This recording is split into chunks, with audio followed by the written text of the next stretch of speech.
heats here at Monza.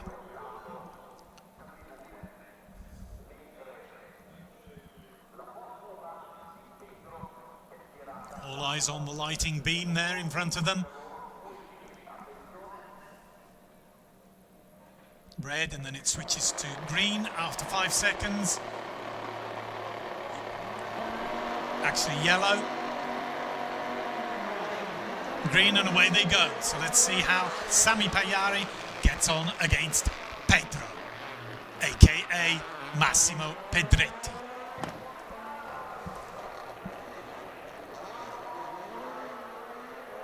Quick squirt down the straight into the tight, twisty section. Conditions obviously conducive maybe to finish rallying, even though the finished rally, the legendary 1000 Lakes rally, always used to be held on gravel with the world famous yumps. But obviously Sami Pajari has grown up from there and gone on to greater things. He's World Rally Champion Due, WRC2 champion this year, and a bright future is expected for him. Pedro in the Ford Puma M Sport car, and Pajari up against him in the Toyota Yaris.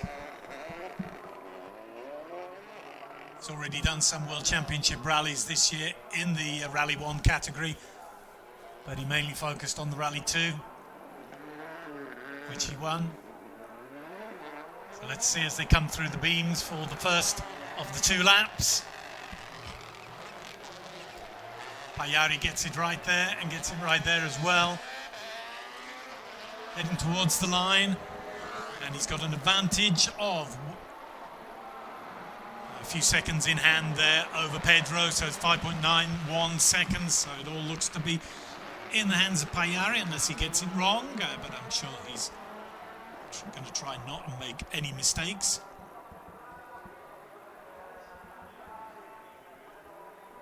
Nicely through the twisty bit as Pedro comes down into one of the numerous hairpins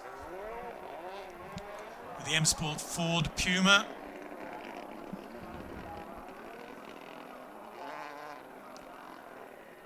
Looking good through the twisty bit, but it's going to be difficult for him to make up a gap of over 5 seconds, almost 6 seconds over one lap. In fact, loses a little bit more time there. A couple of wheels on the dirt, on the grass.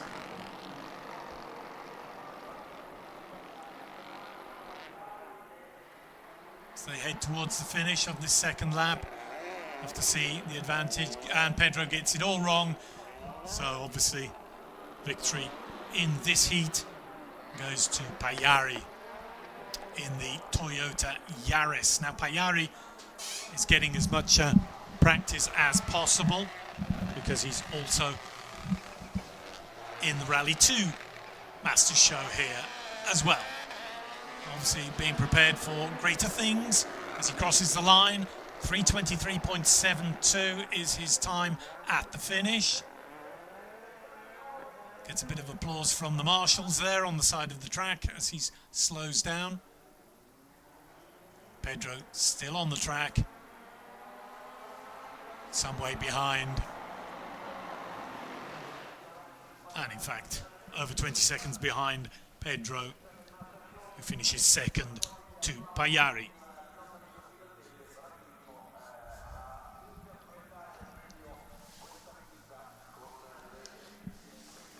In the Rally 1 Toyota Yaris, which he will be driving next year. Master Show Monza again. Yeah, for sure. We are looking forward for this event, especially for this race. So let's see what we can do.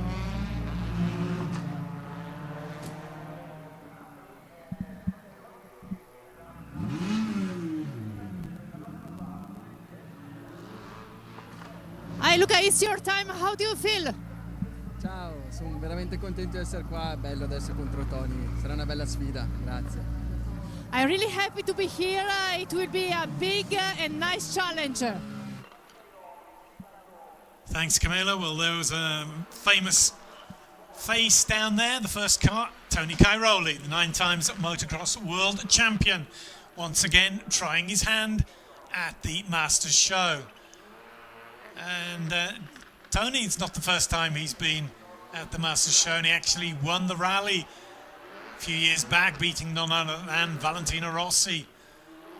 So he's obviously retired from full-time motocross championship racing, but he's been developing the Ducati Desmo 450 MX for the World Championship next year. So Tony keeping his hand in the rallying scene while dovetailing his day job with the testing and the racing of the Ducati Desmo motocross machine. So we'll see how Antonio gets on against Luca Tosini. Now Tosini is a hill climb specialist in Italy, so he should be able to give Tony Cairoli a bit of a tough time on the track. And we'll just have to see how it goes. Both drivers in Skoda Fabias, Rally 2 cars. Seem to be quite a plethora of Skoda Fabias in rallying these days, which is great for the Czech manufacturer, obviously. And the car seems to be relatively easy to prepare for Rally 2. And it gives a good performance as well in the hands of professionals and amateurs alike. So it's Cairoli against Tosini, all Italian battle here. Antonio Cairoli is always keen on lending his hand to trying numerous disciplines as well, but he's made a name for himself as well in rallying. Now in the Rally 2 Monza Rally, he finished in 11th position. It was a good performance by a man who only does a couple of this sort of thing every year. Tosini touches the barrier there, manages to get through the twisty section. A lot of straw brought onto the track, obviously.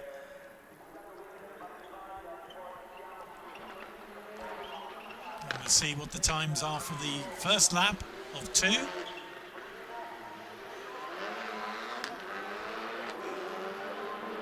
As they go through the beam, and Cairoli's in the lead, but it's not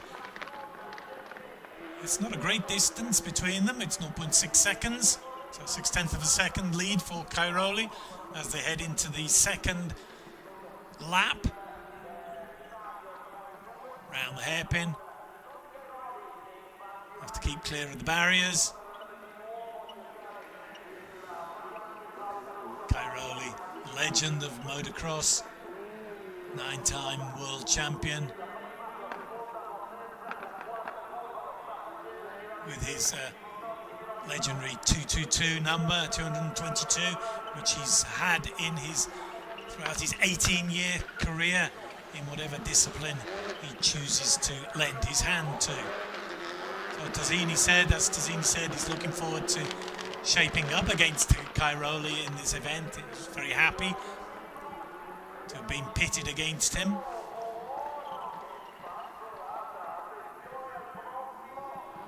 Have to really change down to get through that very, very tight hairpin, and obviously avoid the wall as you come out. Time ticking down, it's over 3 minutes now. Skoda against Skoda, Tosini against Cairoli. Who's going to be the winner of this 5th heat of the day, the 4th of the Rally 2 cars, because they're interspersed with Rally 1 cars.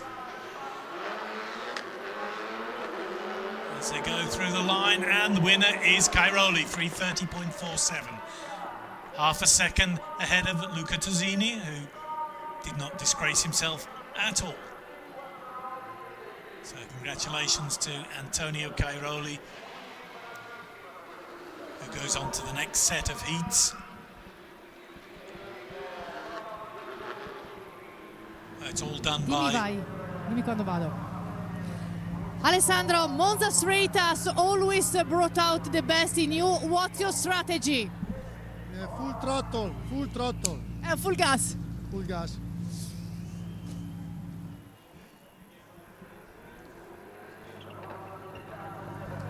Hi Kevin, what can you expect from your performance right now?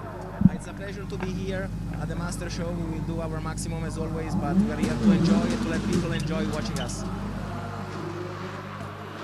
That's Kevin Gilardoni, who sums up the philosophy of the Master Show, basically. Hopefully everybody is enjoying what they're seeing out on the track, because this Master Show is basically for the fans, whereas the actual rally is a more competitive affair. So it's an all-Italian battle between Alessandro Perico and Kevin Gilardoni. Perico is a veteran of rallying. He's been doing this for many years. Actually, Gilardoni's from Switzerland, and Gilardoni is a GT driver as well as the occasional rally driver. So the lights are on red, and the countdown 5 seconds to yellow, and then they go green for this 6th heat of the day.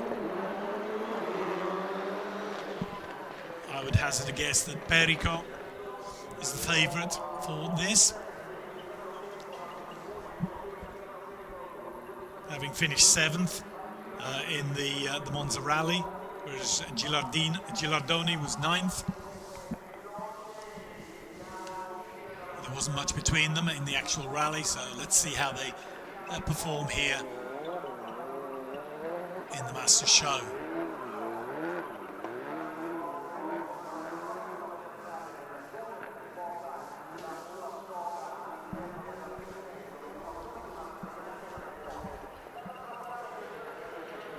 So this is once again is Skoda against Citroën, the Citroën C3 and the Skoda Fabia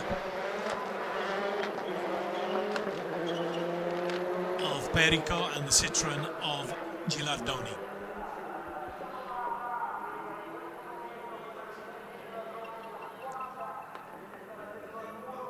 Once again, point and squirt. Keep the car away from the wall. Navigate your way as best as possible through the tight, twisty section.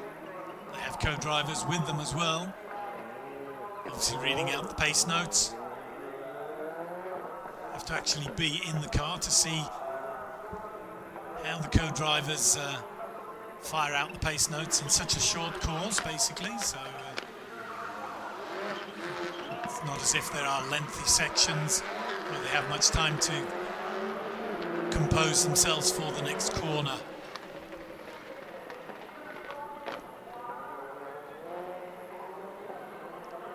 Once again, short straight there, down to the far end of the circuit, and then through the very tight hairpin.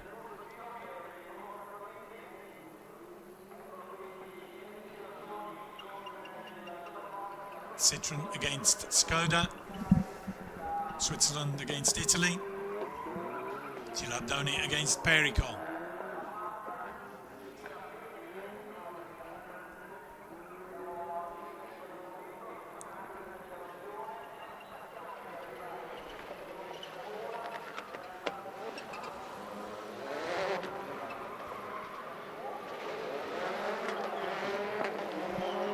Heading for the line.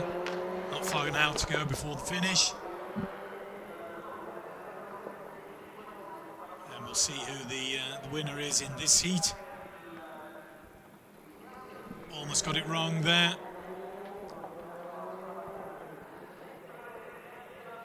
I think fans are enjoying things here at Monza. It's very cold winter's day in early December, which is a traditional date for the Monza rally show. Let's not forget, it's seen some big names pass through it in the past. The winningest driver is actually Valentino Rossi.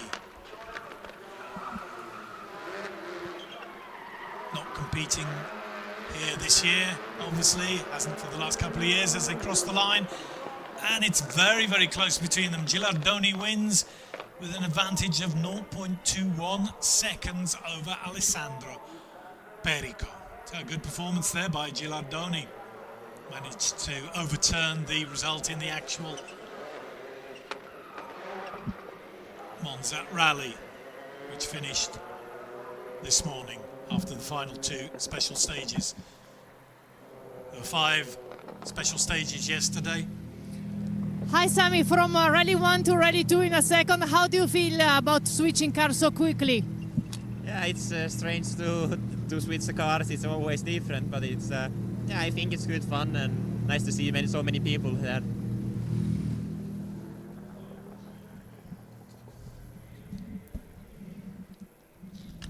Hi Bosjan, how do you feel about competing in front of such a nice crowd?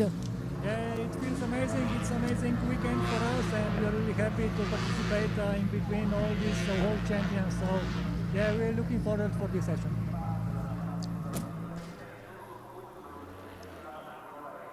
So this is going to be a good heat.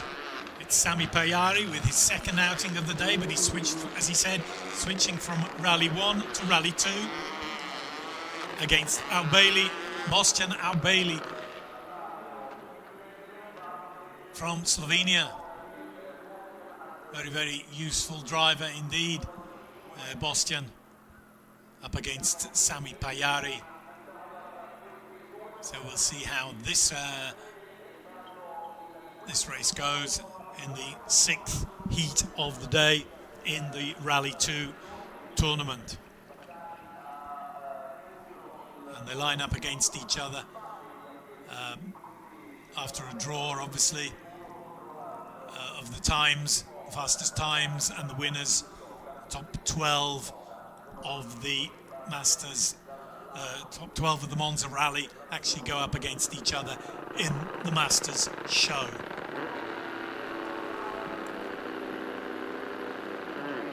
Away they go. So Sami Pajari. Let's see how the flying fin goes. In the Toyota Yaris. Against Avbelj. In the Skoda Fabia. And Sami puts the rear wheel on in the mud, and it's just to get round that fastish left-hander and then through the tricky section against Avbelj, who's been in the European Championship as well, competing in the Italian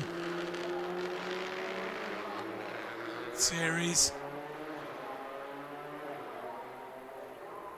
Nicely done. Once again, point and squirt, avoid the walls. Very, very tight there. Not much room to manoeuvre.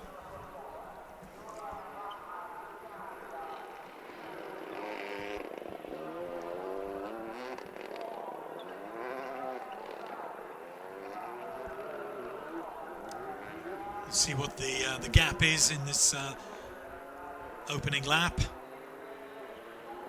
It's Pajari getting in a lot of practice over the weekend. Nicely done there. Puts the foot down. He's got an advantage.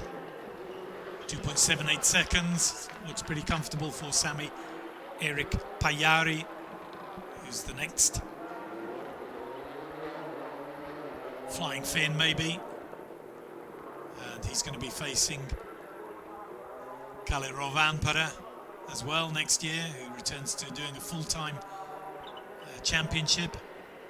after taking a bit of a break this year, despite keeping his hand in with a couple of World Championship rallies, which he won,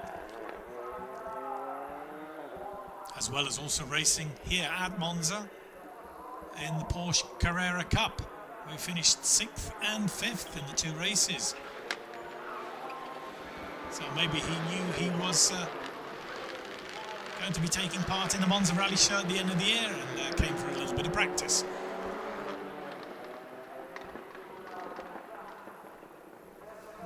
So there's going to be a little bit of change next year's World Rally Championship. Pajari obviously joining the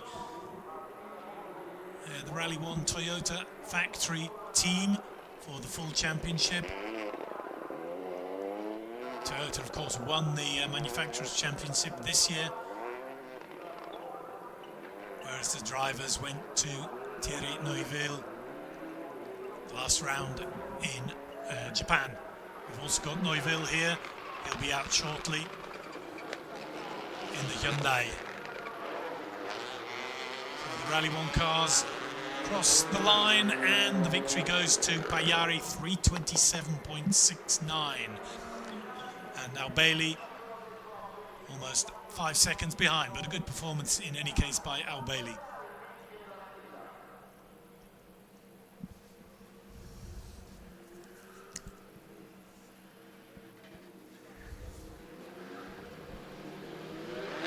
Now we're back to the Rally 1 cars for the second heat in the round robin. Hi Thierry, it's wonderful to see you back in Monza. How do you feel? Yeah, feeling good. I mean, it's nice to be here. It's nice to have some competition now. And yeah, we will do our best.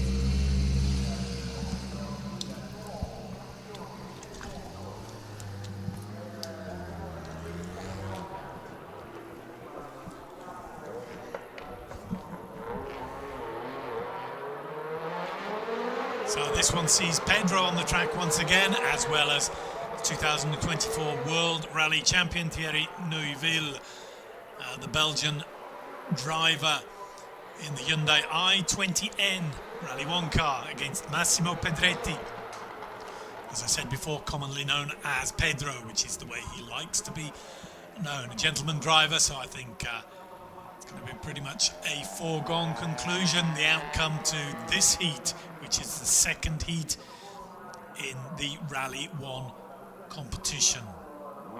Now the Rally 1 has 2 drivers for each car. There are 1 car for each of the 3 manufacturers in rallying. In Rally 1, Ford, Hyundai and Toyota. So the countdown starts, red, yellow, revs up, and away they go. Green again. Neuville blasts off the line.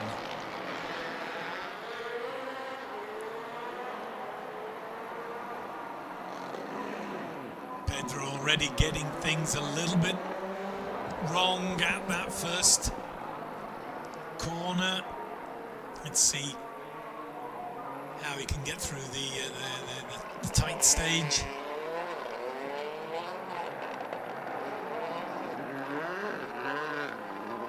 On 3 wheels there.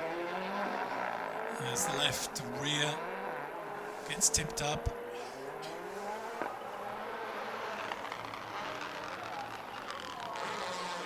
And there's the Hyundai of Thierry Neuville, the Belgian driver. Incredibly won the Drivers' Championship after finishing runner-up 5 times in the past. He thought it would never come. We interviewed him this morning. Obviously, really happy with the result, despite the fact that Hyundai didn't take the manufacturer's title. That went to the way of Toyota.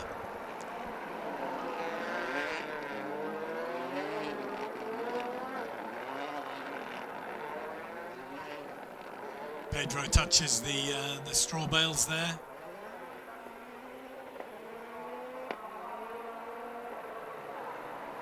And let's see what the gap between them is on this first lap. Still, Pedro is there for the enjoyment, the pleasure. He loves rallying. Neuville 141.9 and Pedro 8 seconds behind. Obviously, it's going to be very difficult for him to make up that gap. Thierry on terrific form. He's competed here before a couple of times.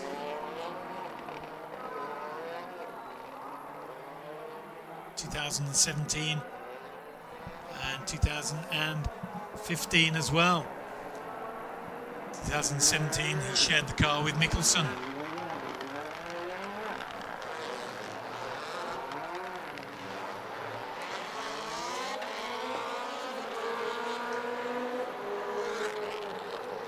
So quite a gap after the first lap, and unless Thierry gets it all wrong, I think it's going to be a foregone conclusion that he wins this heat. Obviously with 6 drivers in Rally 1 and 3 cars, it's going to be a Toyota, Hyundai, Ford battle, and the top 2 times go into the final. Top 2 times of the 3 manufacturers will go into the final. Thierry knocks the tyres there. Don't think he lost much time. Whereas with Rally 2, there's a lot more competition because there are 12 competing cars and drivers. So they go through a series of heats and semi-finals before getting into the final. There's the time for Neuville, 3:20.54, and Pedro still on the track. Neuville just about managing to get the car round there as Pedro comes across the line, 17.75 seconds behind.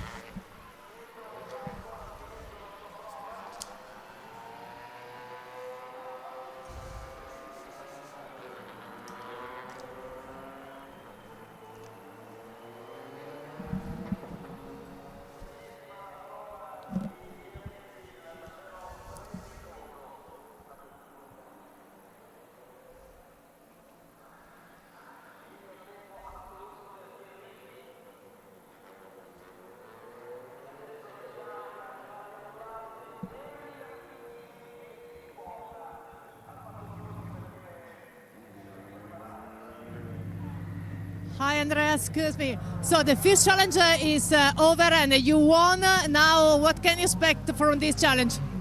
For sure, I need to be neat and clean, so I will try to do my best.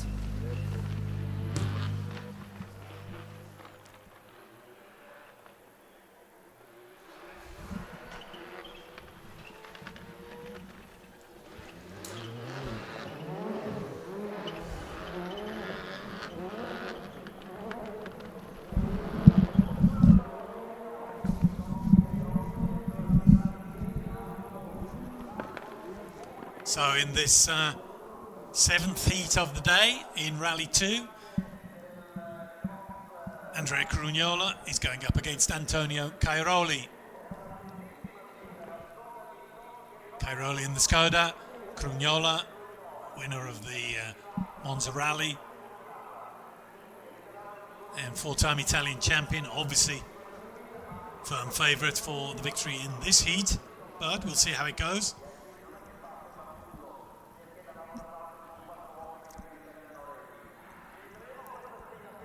Crugnola actually had it all to make up against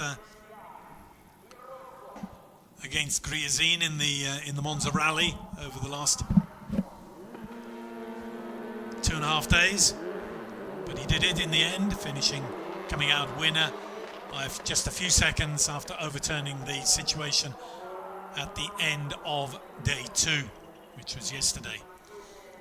So back on the track, it's Cairoli once again, motocross rider, but he often tries his hand in this sort of thing.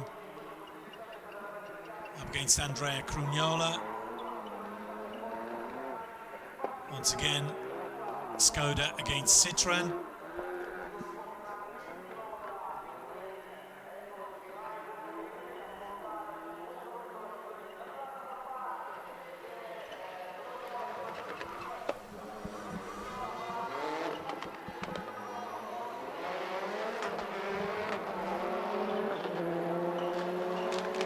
nice style with Crugnola. Very, very competitive driver. Even in an event, even in the Monza Rally event like this, he was furious with himself for having made the wrong choice of tyres. That was one of the problems that Crugnola had on the first day. Made the wrong choice on the second day. Sorry, made the wrong choice of tyres. It just started to rain yesterday evening, and Crugnola, instead of choosing the intermediates, instead of choosing the Cinturatos, went out on intermediates and lost a lot of time, which he had to make up on the final morning, which was this morning in the 2 special stages.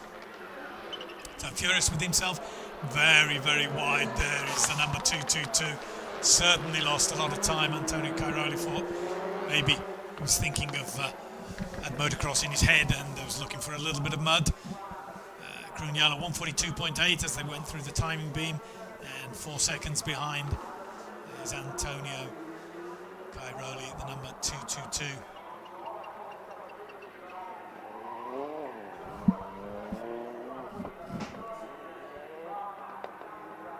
So as Andrea said when he was interviewed by Camilla, you have to keep it neat and clean. That's the secret in these power stages, and certainly here on the Monza pit straight. With these drivers keeping the fans happy.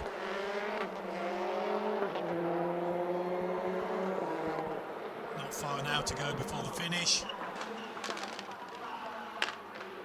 With a left-hander.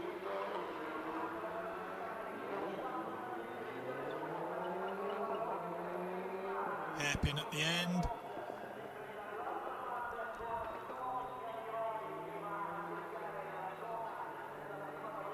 Couple wheels on the mud. There shouldn't be any problems for Andrea Crugnola in the Citroën C3 Rally 2 car.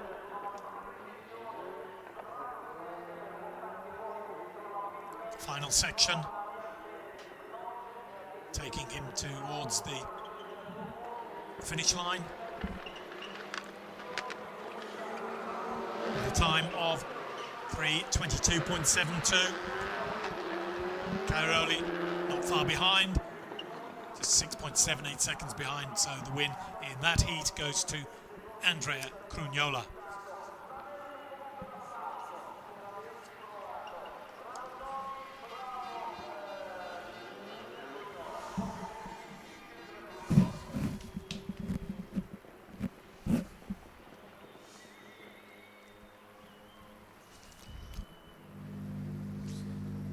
Hi Kevin, congratulations for your first challenge. How do you feel right now for the second?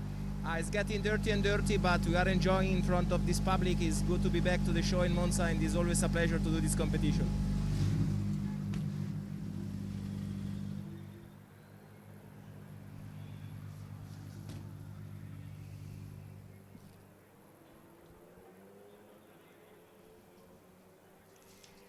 So as Gilardoni said, it's great to be this competition in front of the public. The Monza spectators, tifosi, always seem to turn up to an event of this kind. Obviously, Nikolai, how was it the first hit? Again? How was it the first hit? Was not easy. We changed a little bit setup now. Let's see. It's fun, but I want to get the proper feeling. So as we heard from Gryazin, not quite got the right feeling with his car, but the guys are certainly enjoying it. And here's the current standings. It's Crugnola ahead of Pajari, then Gryazin, Cairoli, Butti and Paddon after the first set of heats. Tosini 7th, Gilardoni 8th.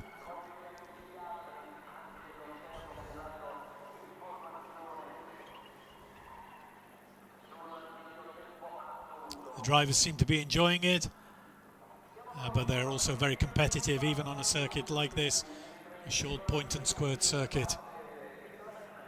Very slippy, very dirty, lots of straw, lots of mud, damp track surface, have to be very careful.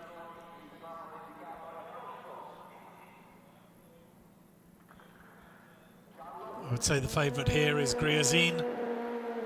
Very, very useful driver indeed, racing under a Bulgarian license. Looked very good in the rally in the last couple of days.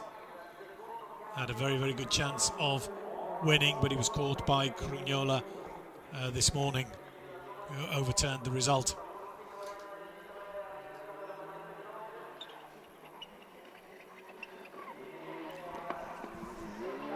Managed to keep the wheels off the mud there, Gilardoni.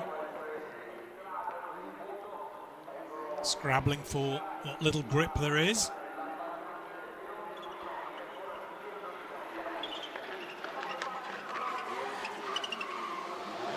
Nicely done.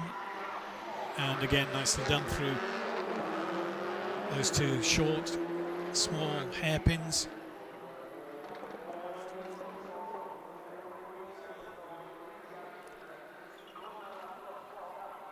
I have to say that the rally drivers are used to this sort of thing, because for many years now power stages have been included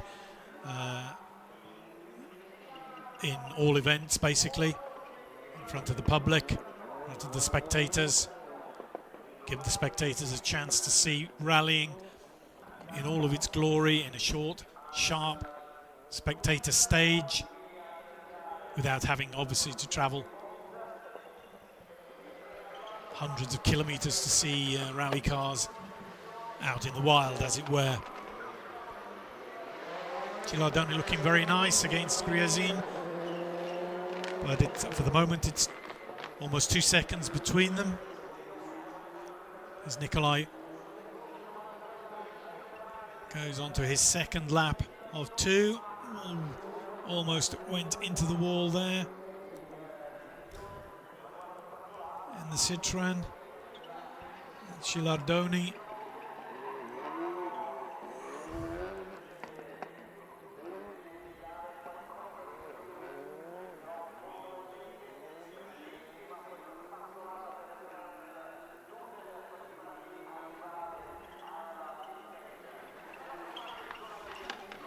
And there's the Skoda of Gryazin once again, getting through that tight section very, very nicely indeed.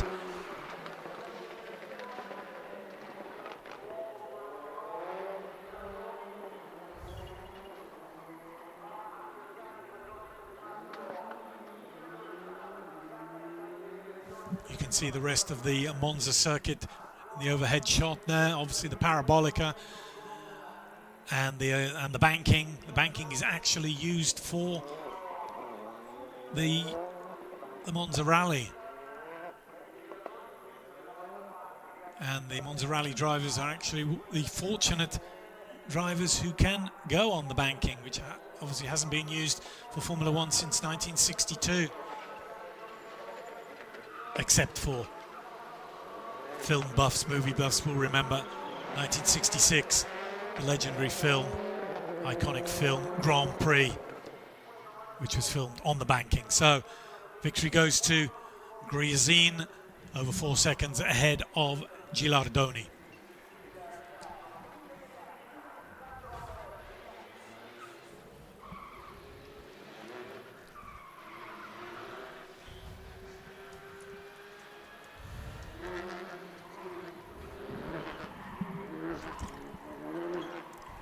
Putting on quite a show for the public there is Nikolai Gryazin. Hi Sammy, now is your third round. How do you feel? Feeling good. It was 2 times already good fun, and of course it's more fun with the Rally 1, but it's trying to be also fast, not only for fun.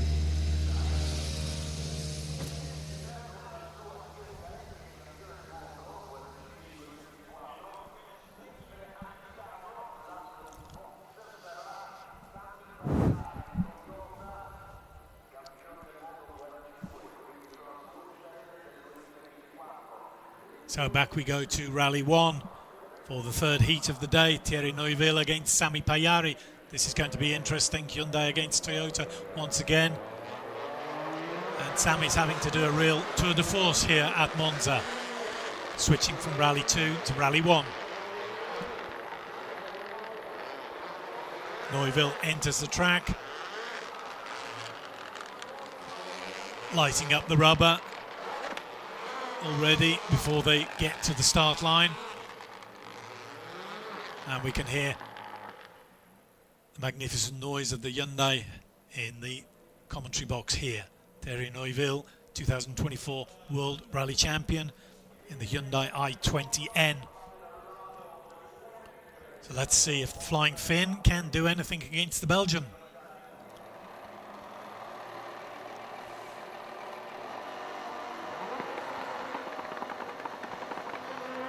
Looked as if there was a bit of a jump start there from Pajari. But away they go as Thierry puts the hammers down already in the first corner. And also in the second corner. Got to get things right here. Almost touching the wall. Powers down the short straight. Right-hander. Left-hander. Through the right again.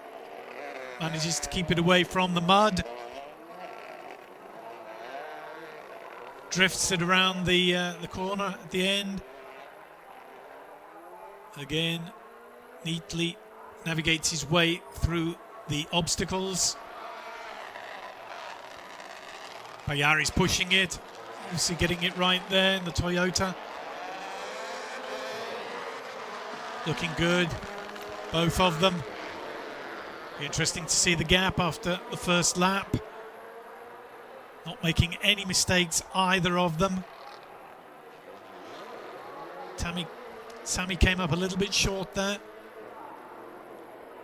as Thierry just managed to avoid the gravel on the side of the tarmac.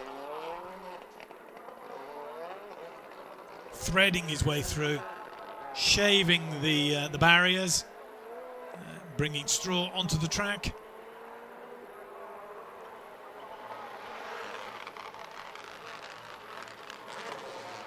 Did that one nicely, and the second one as well, through the straight, down the straight.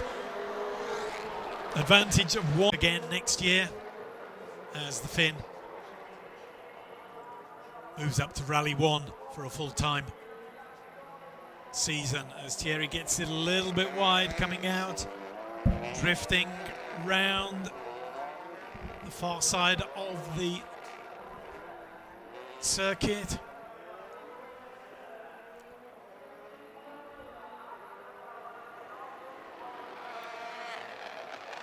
Pajari managing to keep the gap as low as possible, but it looks as if Neuville still has the advantage. It's going to be very close, very tight. The tyres taking a bit of a battering there as Pajari puts the power down, and so does Neuville.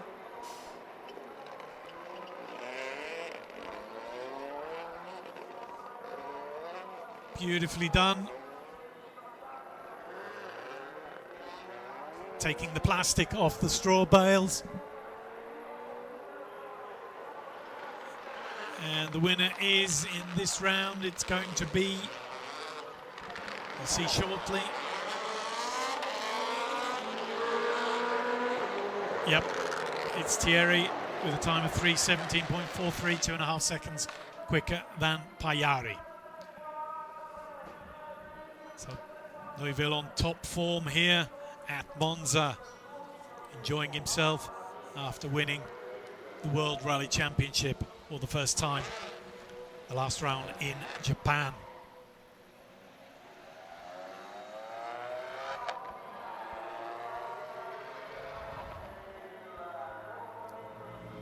So we've completed. Paddon. Hi Hayden, everything okay? Did you change something? Did you solve the problem? Yeah, we obviously hit the wall on the first one, so the guys will fix the car, so this time I'll try not to hit the wall.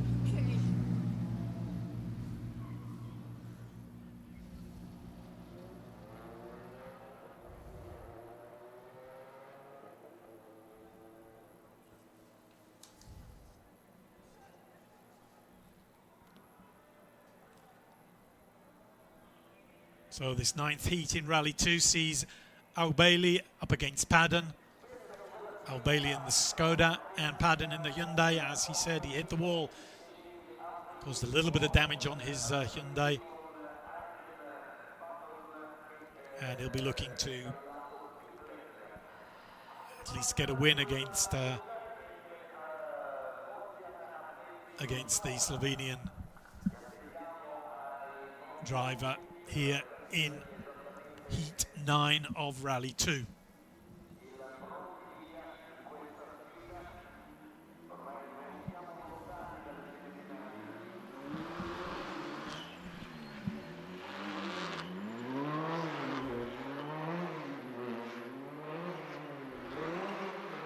As the cars warm up their tyres before heading for the start line.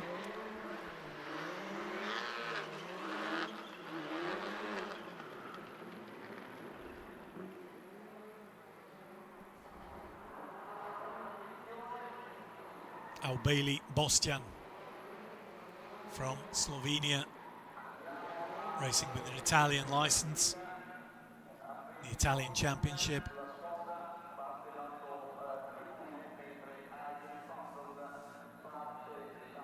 Up against Hayden Paddon, 2 times European Rally champion, including this year and last year.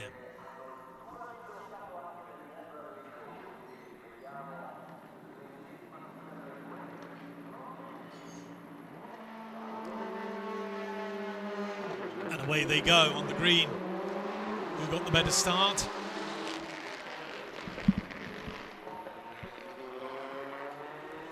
Drifting a little bit wide there in the Skoda.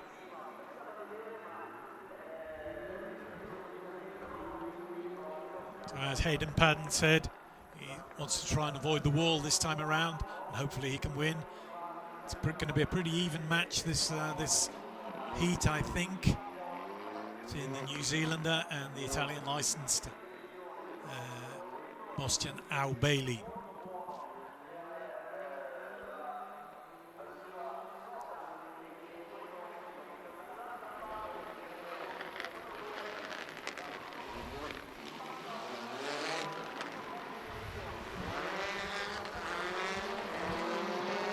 Point and squirt again through the start-finish point on the first lap of 2.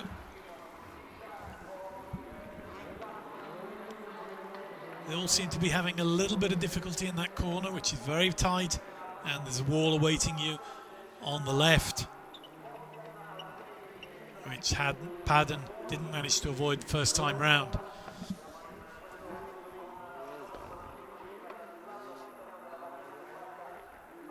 Gets through that section quite nicely, manages to shave off a few bits of straw. Nicely done. Accelerating away the first lap, and in the lead it's Hayden Paddon, 1:45.2, 1.5 seconds ahead of Avbelj.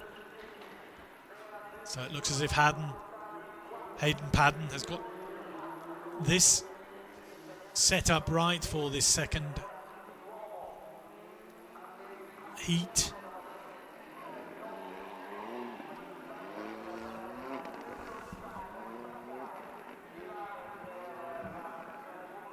Bostian Avbelj trying to make up time.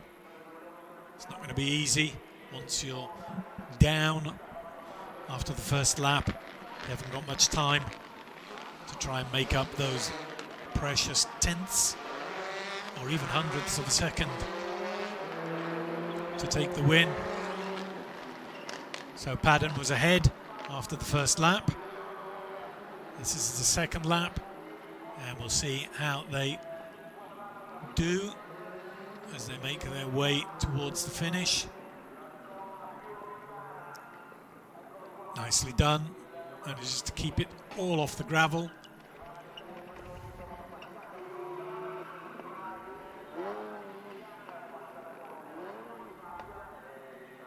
Beautifully done. Not that time though. Touches of the straw bales, which are getting a bit of a battering. Might have to be replaced for the next heat.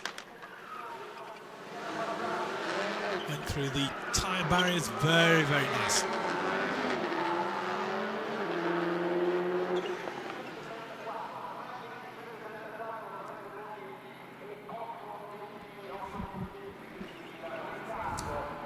So Paddon wins that heat, heat 9.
So a warm welcome to everybody from the legendary, iconic Autodromo Nazionale di Monza. My name is Julian Thomas and we're here for the Masters Show on the final day of the 3-day program, which sees the creme de la creme of the world rallying.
Okay, so once again, this is Monza. This is the Masters Show, which is the final concluding part of the program. 3-day program here at the Autodromo Nazionale di Monza, which sees the creme de la creme of world rallying take on each other in a series of head-to-head duels in the final day's Masters Show exhibition race, we can say. After two and a half days of rallying, which sees the WRC2 rally cars go up against each other in what has been a very, very exciting edition of the Monza Rally. Monza racetrack, obviously one of the most beautiful parts of Italy, between Lake Como and Milan. Legendary, iconic track, which has been used obviously for Formula One cars, World Endurance, GT, Superbike, everything under the sun. Built in 1922, the second oldest current permanent circuit in existence after Indianapolis. Now the Masters Show, which we are seeing in front of us here on the pit straight at Monza, in front of the tifosi, in front of the fans, is the head-to-head duels, the spectacular power stage, which brings an end to the 2.5 days of rallying. Over the years, Monza Rally has become a sort of rally show and a major attraction of the event. In addition to the cars, has been the caliber of the drivers who have taken part. We've had Valentino Rossi, who is the winningest driver here at the Monza Rally 7 times, embodying its spirit of competition, speed and fun. We've had other MotoGP riders like Loris Capirossi, Roberto Locatelli and the late Marco Simoncelli here. Monza Rally has also seen Formula One drivers like Michele Alboreto, Jean Alesi, Alex Zanardi, Giancarlo Fisichella and Robert Kubica, as well as a brief visit by Lewis Hamilton. 1994, the Masters Show was created. It's the iconic head-to-head duels in front of thousands of spectators on the start-finish straight of Monza circuit. It's a great opportunity, put on a show for the fans with adrenaline, sideways drifting and donuts. This year, the stars of the World Rally Championship are back at Monza, including newly crowned champion Thierry Neuville, who'd already raced here in 2015 and 2017, the last time when he shared the car with Mickelson. There's also another world champion at the start. It's a 9-time champion, Tony Cairoli, who's also lining up at the start of the Rally 2 exhibition race. So the Rally 1 cars, there are 3 manufacturers involved, as in the World Rally Championship: Hyundai, Toyota and Ford. There are 6 drivers, 2 for each manufacturer. Thierry Neuville, obviously for Hyundai. Sébastien Ogier, Danny Sordo, obviously for Hyundai as well. Sébastien Ogier, Toyota.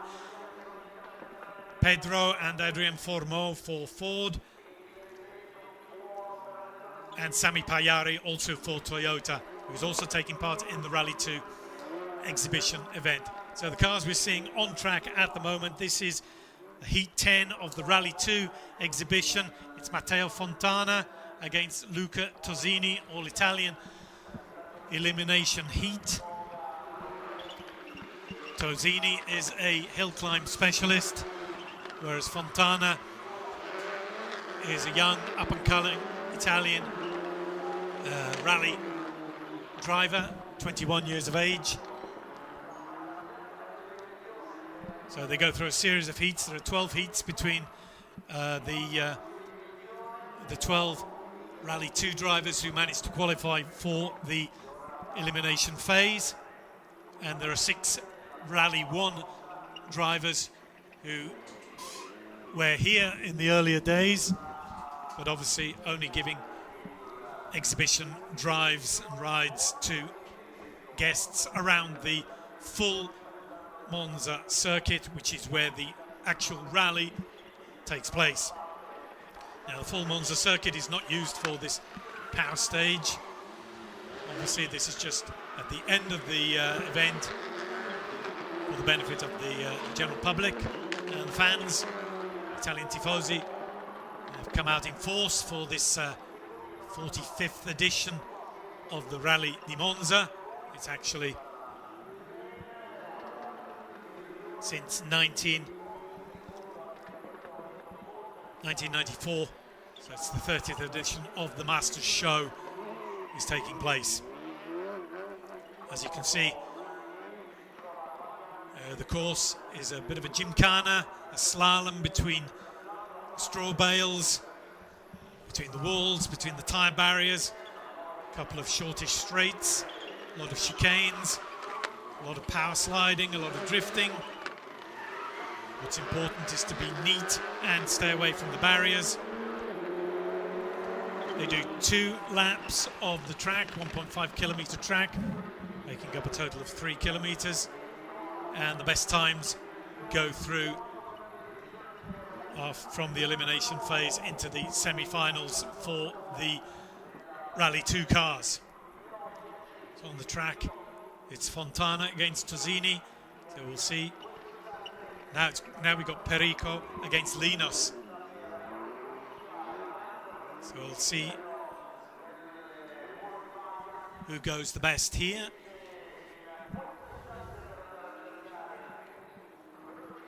Perico, a veteran of Italian rallying, quite possibly the favourite in this heat here, because he's up against Linos, the pseudonym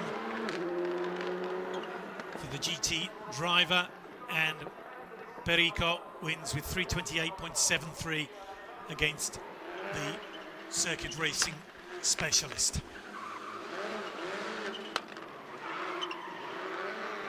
So the winner of Heat 11, Alessandro Perico. One more heat to go in the Rally 2 classification. That'll be after the next heat, which is Heat 4 of Rally 1. And we see Sébastien Ogier up against Adrien Fourmaux.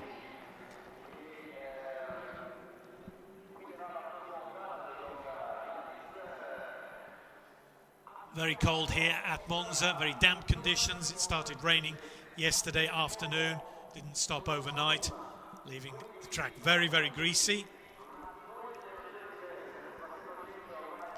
So it's important, even for a 3 kilometre heat like this one, it's important for the drivers to get the setup right and get the tyres right. Do the 2 laps nice and neatly and cleanly and stay away from the walls. We've also got Hayden Paddon here, got Andrea Crugnola, Nicolai Gryazin, Avbelj Bostian, Antonio Cairoli in the Rally 2 category, whereas in the Rally 1, Adrien Fourmaux, Danny Sordo, Sébastien Ogier, Thierry Neuville, Sami Pajari, and a certain Pedro, Massimo Pedretti.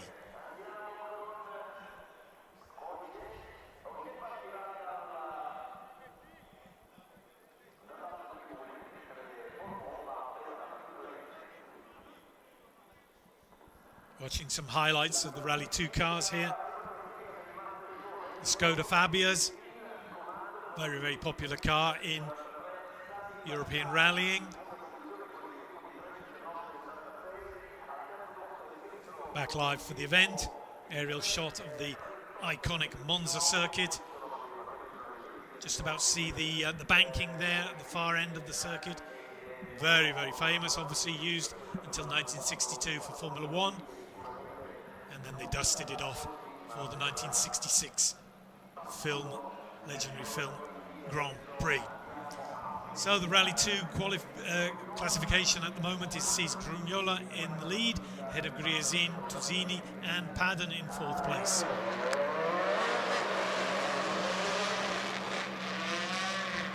And from our commentary box we can actually hear the sound of the WRC1 rally cars warming up as they take their places on the start line. Sébastien Ogier in the Toyota Gazoo Racing Yaris Rally 1 against Adrien Fourmaux Ford Puma. This is going to be an interesting heat between the Ford driver and the Toyota man. the 8-time world champion Sébastien Ogier. No longer competing full-time, but he's very happy to come back to Monza, where he's won twice when the Monza Rally counted for the World Rally Championship in 2020 and 2021. So it's the two Frenchmen facing off against each other. Sébastien Ogier against Adrien Fourmaux, and away they go from the line. Who got the best start? Looked as if it was Ogier in the Toyota. They've got to get things right in this tight circuit. They've got to keep away from that wall as Ogier accelerates away. Have to keep an eye on the timing screens as they go through the first lap to see what the gap between them is. Can't see at the moment. It's all visible. It's all visual as well as he touches the tyre barrier. There's Fourmaux in the M Sport Ford Puma, looking very nicely through the tight, twisty section there. Fourmaux gets on the accelerator as we see Ogier on the other side of the track through the chicane. Accelerates away down to this 180-degree turn. Again, the hairpin. Rally 1 cars making such an impressive noise. And looking very impressive indeed is Sébastien Ogier. Touches the straw bales there, which have been replaced since the earlier heats after receiving quite a battering. And there we are again. Puts two wheels on the mud. And they're used to that. Ogier looking very competitive indeed as they flash through the timing beams for the first lap, and it's a 1.3 second lead for Fourmaux. Well, that's a turn up, I think. Adrien looking very good. Obviously, he's signed just before the Monza Rally. He's signed for Hyundai Ford next year, so he's leaving Ford M Sport and heading for a new chapter in his career. He'll be looking to seal his career in Ford, even with a victory here at the Monza Masters Show. Ogier, who doesn't compete full time, but still very competitive indeed. The second lap of 2 here. Accelerating away, Fourmaux once again in the Ford Puma against the Toyota Yaris.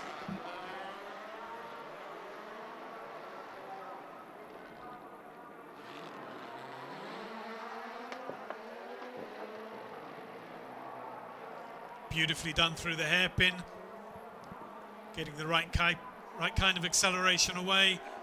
Once again, drifting round the final set of corners. Left, right, and then left again. Well onto the mud and onto the grass. Ogier, is he going to be able to make it up on Fourmaux, who had the lead after the first lap?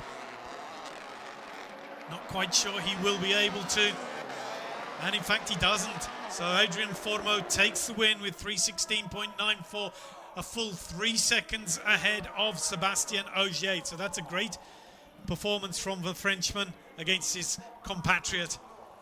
Adrien Fourmaux wins this heat of the Rally 1 elimination events.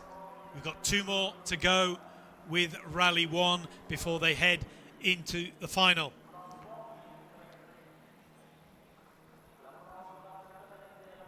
There's the best times in the heats. Adrien Fourmaux with Neuville second, Pajari third, Ogier fourth, and Pedro some way behind in fifth.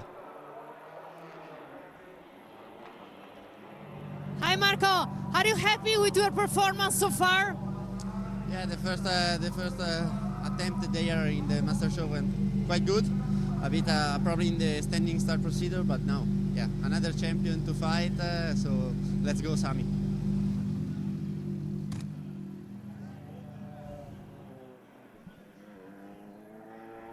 On to Heat 12 now, and back to the Rally 2 cars it's Marco Butti against Sami Pajari. Now Butti won his first heat against Hayden Paddon, who touched the wall, losing a little bit of time. So Marco Butti, his regular Italian GT driver, is now up against Sami Pajari, the Flying Finn. Hi, Sami. Is there any section where you can improve, maybe? I have few ideas, so I try to do a bit better again. So yeah.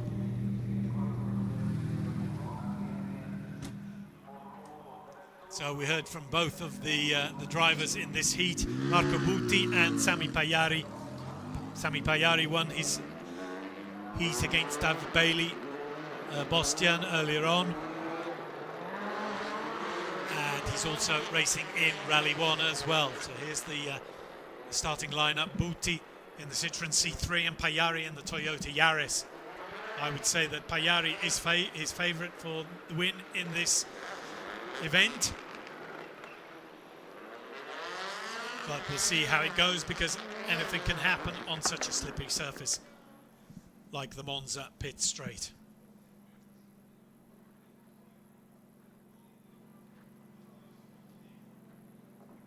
Watch the timing beam on the left of the driver in front of you there. It's red, 5 seconds on red, and then the countdown orange. It goes to green, and away they go.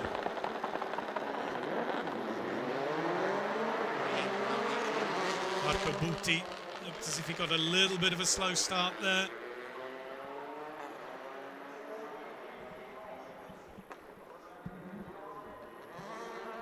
In the Citroen, Sami Pajari moving up to Rally 1 next year.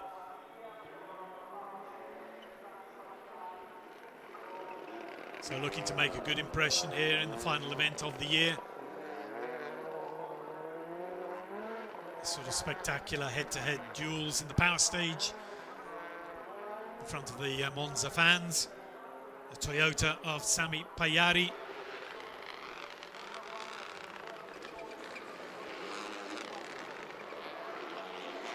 Nicely through, goes through the gears, accelerates away. Once again, tight hairpin left-hander. Let's see how Butti can do in the C3. The GT driver tries his hand at rallying occasionally. Looks as if his front hood is shaking a little bit, but I'm sure it's okay. Drifting there from Sami Pajari through the tight section onto the straight.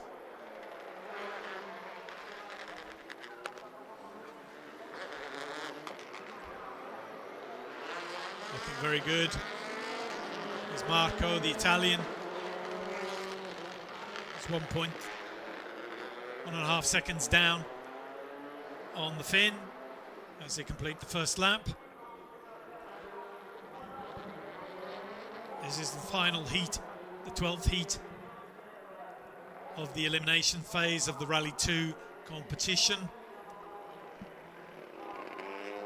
And then they go into the semi-finals, where the first driver will go up against the fourth quickest driver, and then the fourth against the first once again, because they do 2 runs, and then it'll be second against the third, and then the third against the second. They will do 2 runs again in the semi-finals. So we're just waiting to get the final classification with this 12th heat for the Rally 2 drivers and cars. Seen a lot of Skodas here, a few Citroens, a couple of Toyotas and Hyundais as well in the Rally 1, as well as the Ford Puma. So that's the rally lineup in this Masters show. As they head towards the line once again, Butti's got a lot to make up on Pajari. Don't think he's going to be able to do it. 3:10, 3:11 as they head towards the final part of the circuit. Through the chicane there. Once again back. Right-hander and the left-hander. Through the timing beam. 3:26.09 for Pajari and 1.5 seconds behind Marco Butti, but a good performance by the Italian GT driver against the Flying Finn.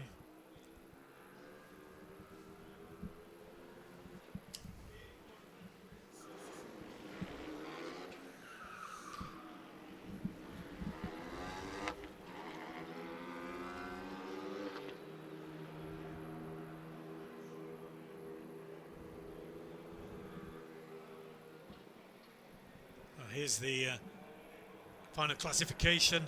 Crugnola, Gryazin, Pajari, Tosini, Paddon and Butti. 3:22.72 is the best time set by the four-time Italian rally champion Andrea Crugnola. Hi Danny, it's wonderful to be back in the Master Show. How do you feel? I feel good. Yeah, really happy to be here in Monza one more time and enjoying this event.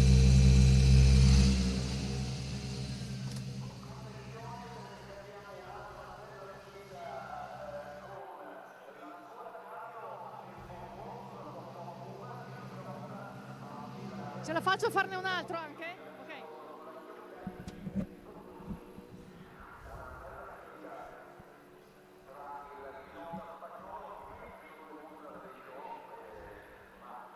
How do you feel? Oh, it was really fun. For sure, it's like Gymkhana now. It's quite an interesting exercise for that. It's really nice to share all this with the three teams. So actually, it's good fun.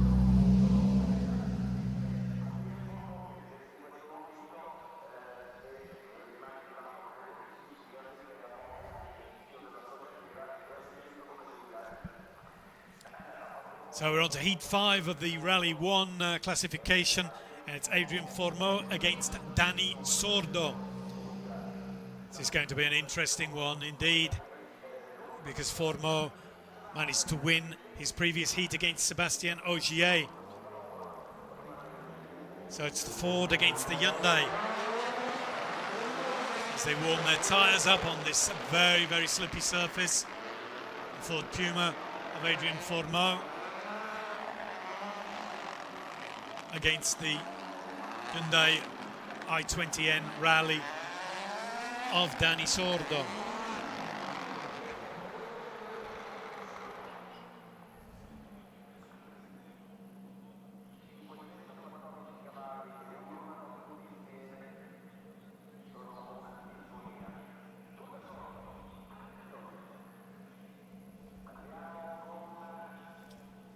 So it's a battle between France and Spain here, between Hyundai and Ford.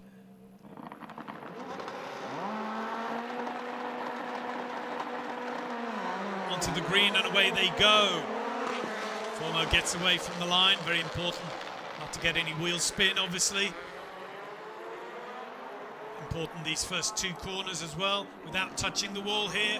Fourmaux gets it a little bit wrong, but manages to avoid the wall. Through the tight section. Left, right, left. Avoids the mud and the grass. Touches the tyres. Not losing any time.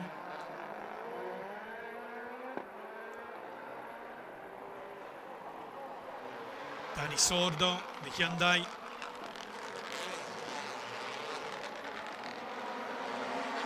Gets through the two hairpins there, puts the power down.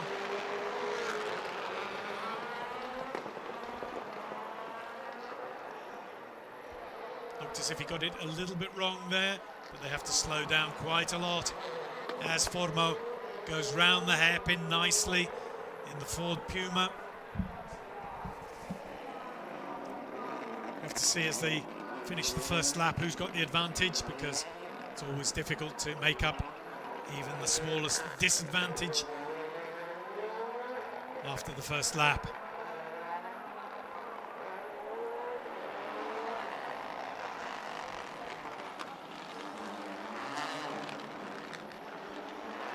Nicely done by Adrian, the Frenchman. he's actually in the lead, 1:38.9, over 1.5 seconds quicker than Danny Sordo. So Fourmaux looking on good form here at Monza.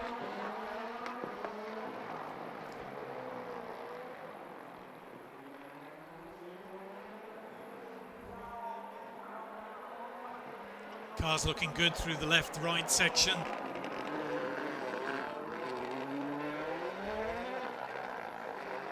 Power down again.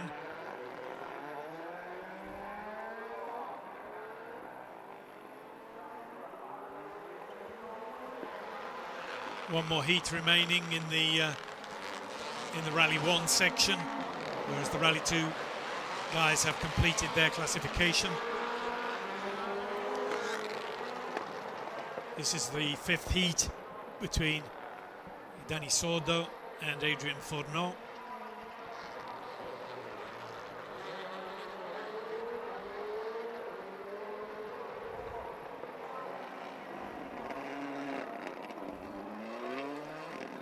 Let's just watch the cars as they go through this very, very difficult section.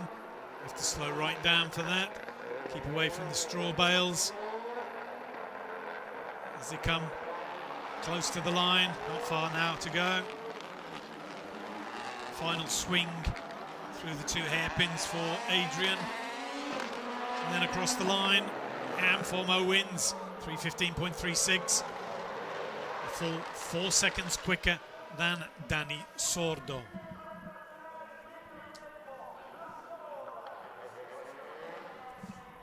So, from what we've seen so far, with one more heat remaining of the Rally 1, the guys who are on top form look to be Adrien Fourmaux and Thierry Neuville. Be interesting to see if they can make it into the final.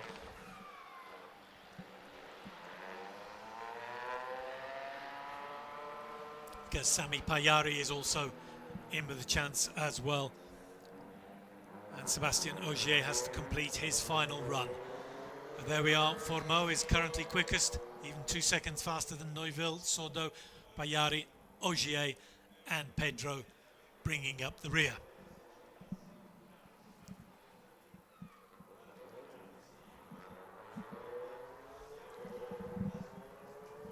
So the next races we will see on this Monza track as we go through some of the highlights. The Rally 2 guys will be out again for the first of the 2 semi-finals between the 4 fastest drivers in the elimination phase. And they do 2 runs, 2 laps of the track each, the first quickest time against the 4th quickest time, and then they repeat 4th against the 1st, alternating the switching over the tracks. Obviously, one side starts in the pit lane, the other side starts on the grid, and then it'll be the 2nd against the 3rd quickest time, and then the 3rd against the 2nd quickest time for the 2nd semi-final.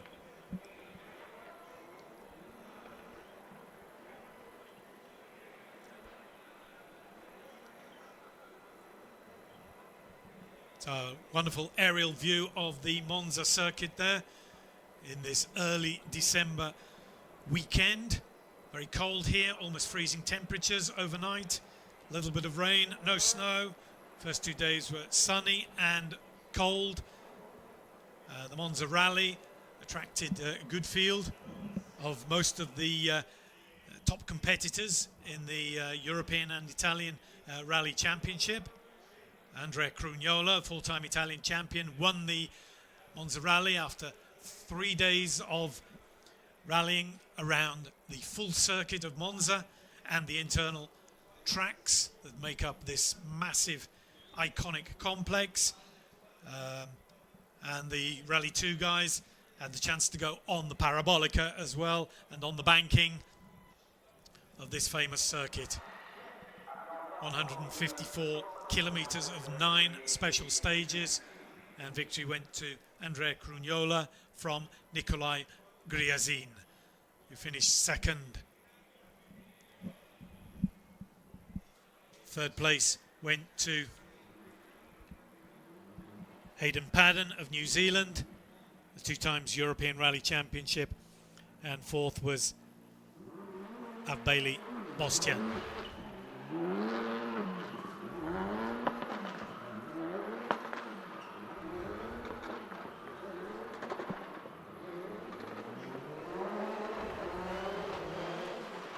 So we line up for the first semi-final between the first, who was Crugnola, and the fourth placed Luca Tosini.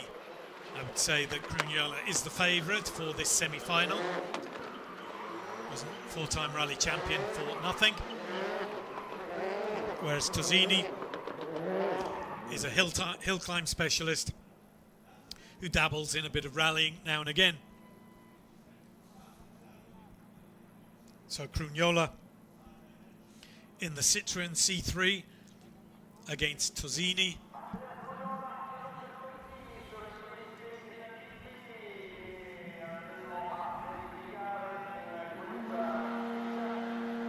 In the Skoda.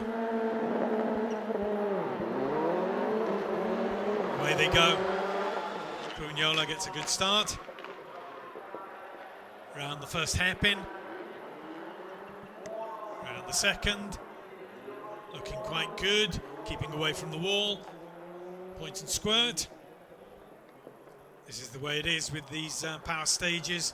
Andrea Crugnola. 2 wheels, or 1 wheel on the grass. Nice drift around the corner at the end. Looking good in the Citroën C3. There's Tosini in the Skoda.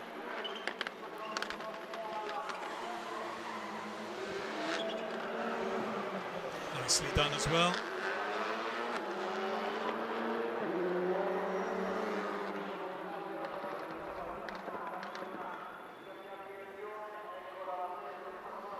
Tosini looked as if he got very, very close to the barrier there.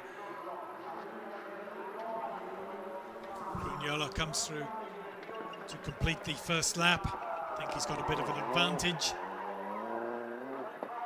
Nice bit of power sliding there, keeping it under control, touching the barriers, touching the bales. But again, looking good as they go towards the end of the first lap.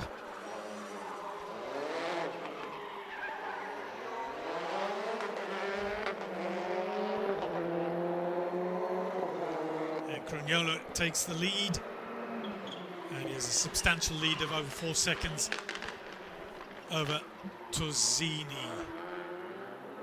So unless Crugnola does something wrong in the next lap, looks as if the victory in the first heat of the first semi-final is going his way.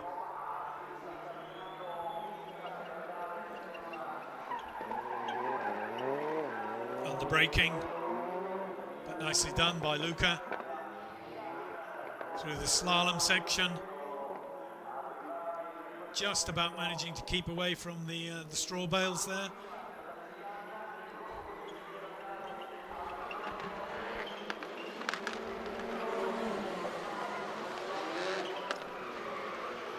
And Crugnola's got quite an advantage. You can see he's made up a lot of ground in the head-to-head. Coming down to this far section of the circuit, the overhead camera, we can see the slalom section drifting round is Crugnola, and then once again through the S's. Nicely done. Away he goes.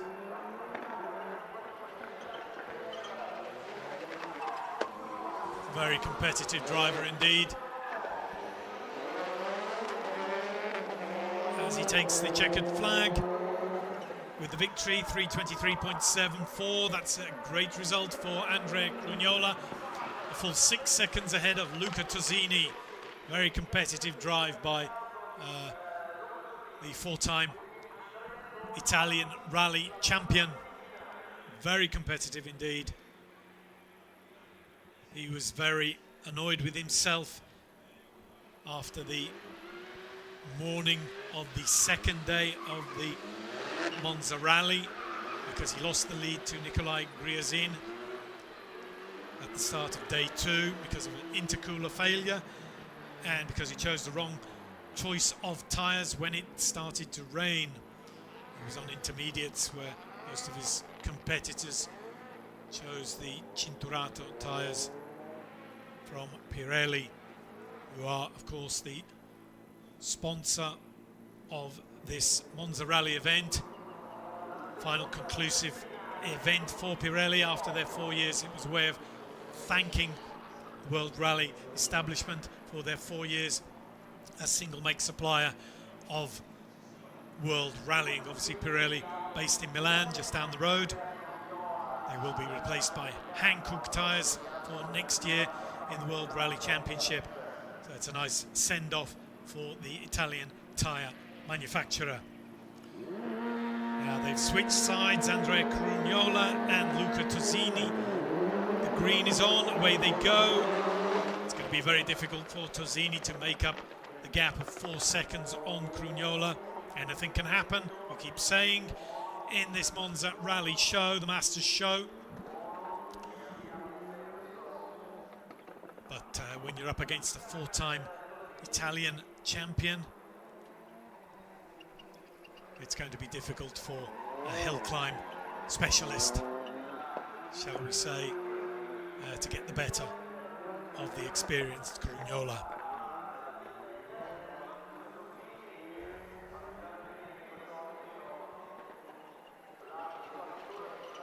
So not long now to go before we see the second semi-final and the final heat of the Rally 1 competition. For the moment we can enjoy this first semi-final of the Rally 2 competition.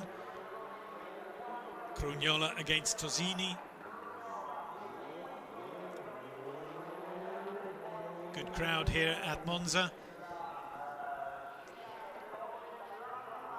Monza in December is a little bit like Brands Hatch in December as well, but the crowds always come to Monza, whatever the category, whether it's Formula 1, endurance car racing, GTs, superbikes. Monza always attracts a crowd. Iconic, legendary circuit, obviously, built in 1922. More alive than ever now, thanks to resurfacing work done at the start of 2024 this year, in time for the Italian Grand Prix, plus a number of major construction works as well, especially exit and entrance to the circuit for the lorries and the trucks and the massive vehicles that bring all the cars to the Formula 1 races. So access has been much improved at Monza, as well as the resurfacing of the track. Crugnola looks to be heading for a relatively easy victory in this first semi-final.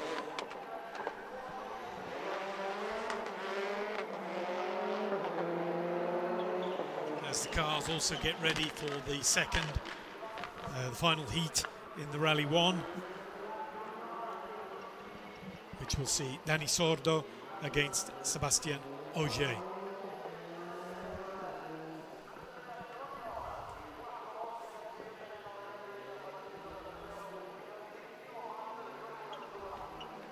Andrea Crugnola heading towards victory here.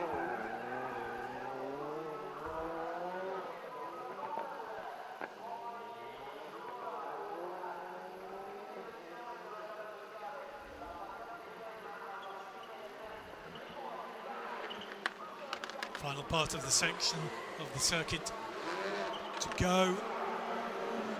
And Crugnola crosses the line, 322.68.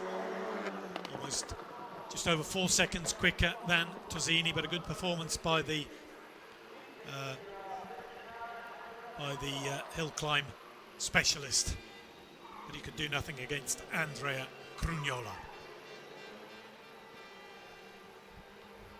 It's the applause of the fans. Waves to the crowd on the slow down lap before heading behind the pits into the Parc Fermé. And there we have the classification, final standings in the first semi-final. Andrea Crugnola wins the full 10 seconds ahead of Luca Tosini.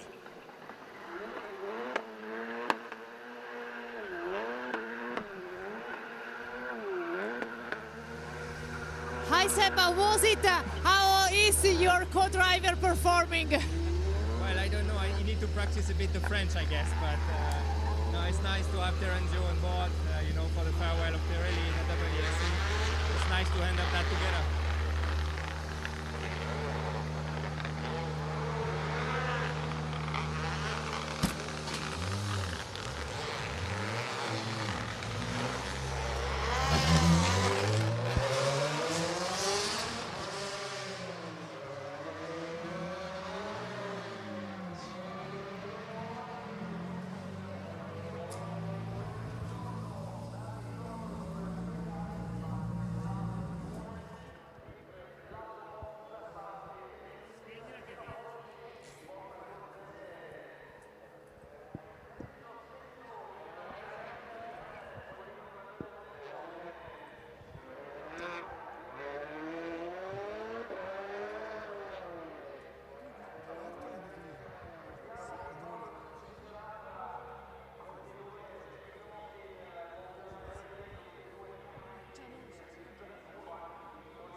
Guarda, sì, per forza. Adesso la Toyota ha deciso di andare fuori dall'autista. Non si è andata via dritto.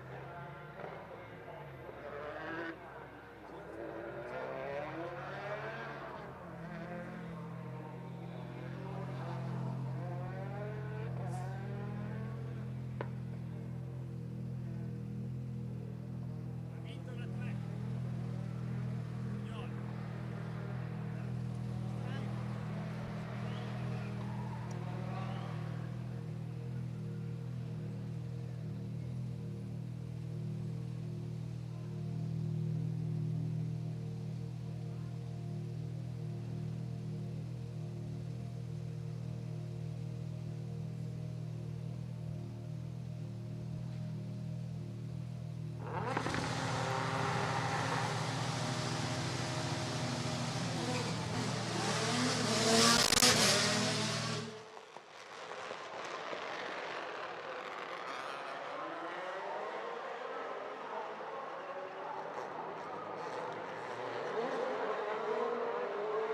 Wrong there, but came out quite nicely.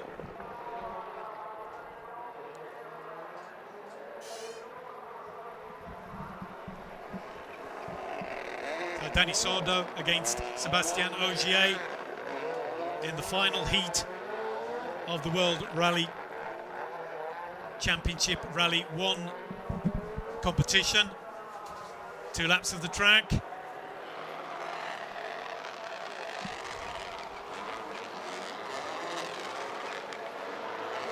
Down the slalom section.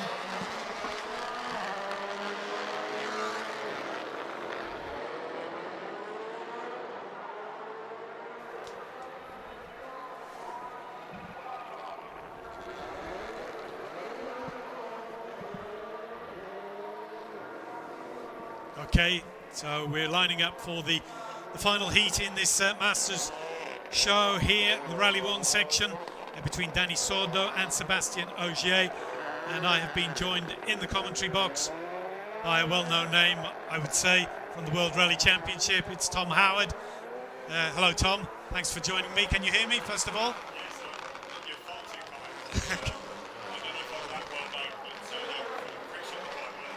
Well, I'm sure you are, because you've done all the championship. How long have you been doing World Rallying?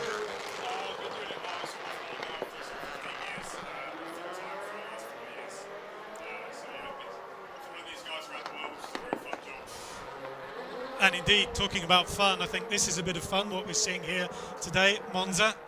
Yeah, absolutely. I think we need more of this in the WSC too. This has been a really, really nice event. It's actually my first Monza rally. I was here for the last round of 2021 Championship, but this is a different event. It's all about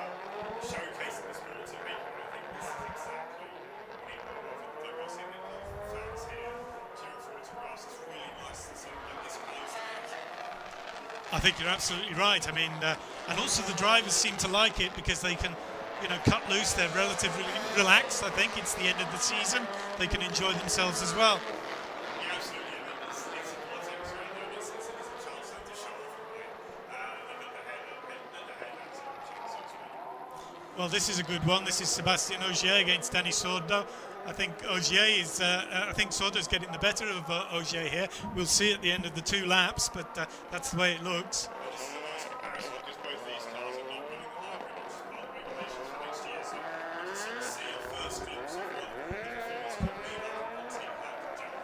Well, that's excellent news as well. I mean, I'm going to pick your brains in the little limited time that you're available here, because I know you have to catch a flight. So whenever you want to go, just let me know. As they go across the line, they're almost there. So we'll see who gets the fastest time here. And in fact, it's not much between them, and it's exactly the opposite of what happened. I thought Sordo would win it, but Ogier gets 3:18 and he defeats Sordo. But now they get the chance to switch tracks, and so we'll see if Sordo can make up that little bit of a gap that he had. But as you were saying before, it's exciting stuff. I mean, it's a sort of like a power stage here. Very tricky conditions. The layout is what it is. Let's say, chicanes and hay bales and point and squirt and everything. But the fans are out on the stands here at Monza. I was saying before, Monza in December is like Brands Hatch in December. Whatever you put on show, the fans will come. Yeah, absolutely. Yeah, as music to my ears as a sort of local to Brands Hatch. So yeah, no, you're absolutely right. This is fantastic. And again, it's an interesting. This is actually quite an interesting look for next season, because Adrian Fourmaux in the Motorsport Ford's actually running the hybrid, so the 24 spec car against the 25 spec cars. And as you can see on the time sheets, Adrian Fourmaux is a fair bit quicker. So that does give us an indication of what the performance levels are going to be like next year. Exactly, and let's hear from Camilla.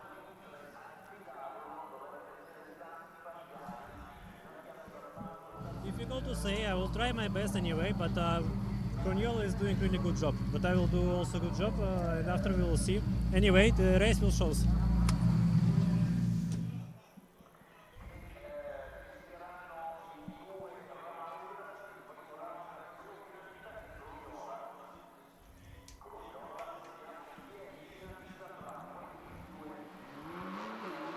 Okay, well, we heard from Camilla down with the drivers. That's Gryazin, and he's going to be up against Sami Pajari in this second semi-final for the Rally 2 classification. Interesting comparison between these two, especially Sami Pajari, I would say, because he's the talk of the town, the man of the moment, I would say. This is a great contest, actually, to watch, because Gryazin is in incredible form towards the end of the season. In Japan, he was absolutely mega. So for him and Pajari, the champion of this year for WRC2, to go head-to-head, this will be good. And also, let's not forget, Gryazin's still in with a chance maybe of a Rally 1 seat next year, so a chance to show what he can do. And Gryazin also went well in the actual Monza rally in the last 2 days. He was leading until the final 2 stages this morning, and then he was overtaken by Crugnola, who had a problem on the second day. So he's looking good. Away they go for this second semi-final, the first heat in the second semi-final between Gryazin, who races with a Bulgarian license, against Sami Pajari, the Flying Finn, who a lot of people consider to be the heir to Cairoli in a way, I would say. But Flying Finns, they come, they don't go, but they come and they stay, don't they? I mean, there's been a lot of them in the past. Absolutely, yeah. I think we're all looking forward to seeing how Sami goes in the Rally 1 for a full season next year. Obviously, this year he had 3 outings, and incredibly impressive on his debut in Finland to get a stage win and finish 4th overall. So there's a lot of, shall we say, expectations already on his shoulders. But I think for him, he's just got to have a calm start to the season and get his sort of settled in before he can start really showing us what he can do. I mean, in World Rallying, there was a period when the Flying Finns were unbeatable, basically. But then the Europeans got the hang, especially in the Rally of the 1,000 Lakes in Finland. Then the Europeans got the hang of how to beat the Finns. But then the Finns seem to be coming back quite strongly again now. Yeah, obviously they had a 20-year wait for a champion until Cairoli and Pedro came on and sort of stole the show and showed everyone how to do it, even though he was only 22 at the time, which is extraordinary when you think about it. Obviously now he's going to be going for a 3rd world title, and he's only 23. So it's extraordinary what talent Finland can produce. Rovanperä is a prime example, obviously. I mean, he's back again doing a full-time rally season next season in World Rallying. Obviously, he sort of took a sabbatical year off, even though he did compete and win in certain rallies. Yeah, it's going to be interesting to see as they just crossed the line there. Gryazin is leading, but Kalle obviously had a very fun year this year, doing lots of circuit racing, Porsche Carrera Cup, even had a Formula 1 test in the Red Bull, so he's been having a lot of fun. But I'm actually keen to see what he's going to be like when we come to Monza. I think maybe some of those circuit racing skills may actually help his asphalt driving. So it'll be interesting to see just how, and if anything, he's learned from the fun he's had this year. That's right. I remember I was here for the Porsche Carrera Cup Italy race, and Kalle was here. He finished 6th and 5th on a normal circuit, so he can try his hand at anything with an engine in. He seems to go well at. Yeah, absolutely. In only his 4th circuit race, he won it in the Porsche Carrera Cup Benelux. So, like, this guy's got a serious talent. He could really be fast in anything. There's probably only a handful of drivers in the world that can do that, and I put Kalle in that list. Well, let's not forget that this is the second heat of the semi-final for the Rally 2 cars, and Nikolai Gryazin, however, is managing to get the best of Sami Pajari, so we'll see if both of them manage to stay out of trouble. And as they come across the line, this is the second lap of 2. We'll see if Gryazin can hold on to the advantage he had after lap 1. All they have to do is keep out of trouble, basically, and not nudge the straw bales or not touch the walls or anything. Gryazin going through nicely, almost puts a couple of wheels on the grass and the gravel there, but he should manage to keep his advantage. We'll see the final section of this 1.5 kilometre course, and he touched the tyres there, so Gryazin might have lost a little bit of time as they come across the line. Who's going to win? And it's Pajari who won by 0.82, so that's a turn up for the book. Well, I mean, he would have lost a little bit of time with that touch of the tyre, but probably not 8 tenths. So, hats off to Pajari there. That was a great effort. So, as you said before, you've been following these guys in World Rallying. I mean, the last round in Japan was quite a spectacular affair, wasn't it? I mean, I'm sure that was a great privilege to be able to cover what happened there. Yeah, no, it was incredible, absolutely amazing finish to the season. I'm not sure that the file on my keyboard has been put out yet because there was a lot of typing to be done. Incredible finish with the manufacturer's title being decided on the power stage, and Seb Ogier delivering probably one of the best stages of the year to do it. And then obviously the Oitana crash, which gave Thierry his first title. So there was plenty of storylines, and a lot of us are still recovering from it, to be honest. So what does 2025 promise? I mean, the 3 manufacturers will be back. Obviously, Toyota have a full Gazoo racing squad, Hyundai as well. What about Ford? What's the situation there? Yeah, obviously, I think we hope to see at least two Ford Pumas on the line in Monty. There is no news yet as to who will be driving those, but there is certainly a short list, which I'm sure the teams will be going through now, and maybe some of the drivers here may be on that short list. So, it's always going to be busy for them at the end of the year. M-Sport always is every year, but I fully expect them to be there in Monty. As you say, Toyota will probably have 5 cars in Monty, which is an extraordinary effort, and Hyundai with 3 with their new full-time driver in Adrian Fourmaux, who's here in the M-Sport car for the final time. It's going to be a fascinating Monty. Okay, so the yellow countdown, 5 seconds to the green, and away they go on the second heat of the second semi-final for the Rally 2 classification. Now, Pajari won the first heat, so we'll see if Gryazin can make good on this second heat, because he was leading after the first lap of the first heat, so he wasn't much between them at the end of the day. Now Pajari doing the business in the Toyota, coming round the drifting part of the circuit. There we go. Point and squirt, right-hander. The corners come thick and fast here. You have very, very little time to sort of get out of gear and put the right one in, do you? Absolutely, and I was very, very lucky and privileged to have a passenger ride with who? With Danny Sordo on Thursday around here. Let me tell you, I'm still mentally and physically recovering from it. It's still shaking. But it's absolutely incredible what they can do, and this is the thing that I wish everyone could have a chance to go and sit in these cars, because these drivers are phenomenal. They're a different breed of characters that are able to do what they can do. it just blows your mind, the speed and the braking and the accuracy that they're able to deliver. It's such a violent ride. Honestly, you just genuinely can't believe how they're doing it. It's like witchcraft in a way. Witchcraft, yeah. I mean, which circuit did Danny take you on? The full circuit with the banking? We did the Ogier stage, so we did the full banking with the chicanes, which certainly kept me awake. But yeah, no, fascinating, absolutely fascinating what they can do. And again, this is why I really like this event, because I think sort of having that mix of circuit and sort of rally mixed together, I think it's a really nice concept. And yeah, using the old banking, for example, what a historic part of motorsport that is. I mean, it's fantastic. Yes. So yeah. As I said, it was an experience I won't forget very easily. I was saying before that the banking was used until 1962, the last time for a Formula One race, and then they sort of dusted it off for 1966, the filming of the legendary film Grand Prix by John Frankenheimer, which they raced on the banking, obviously for filmic purposes. Okay, well, we're back in this Rally 2 semi-final, the second semi-final. Pajari looks to have got the better of Gryazin. Very useful driver, this Gryazin, as you were saying before. He looked good in Japan. What's his future? Well, he could be one of those drivers on the M Sport list, to be honest with you. So I imagine he will be on that short list. He's definitely done enough for me to warrant the step up to the Rally 1. I think it'd be good to see him out there. Again, obviously these things are always difficult, budgets and everything are difficult this time of year. So yeah, I guess we wish them the best of luck really with that. But yeah, it's definitely a good talent. Also, we should say a word about this Toyota too, because this is its debut year, the GR Yaris Rally 2, and it's won the WRC2 title. So hats off to Toyota for building a car and homologating it and being successful straight out of the box.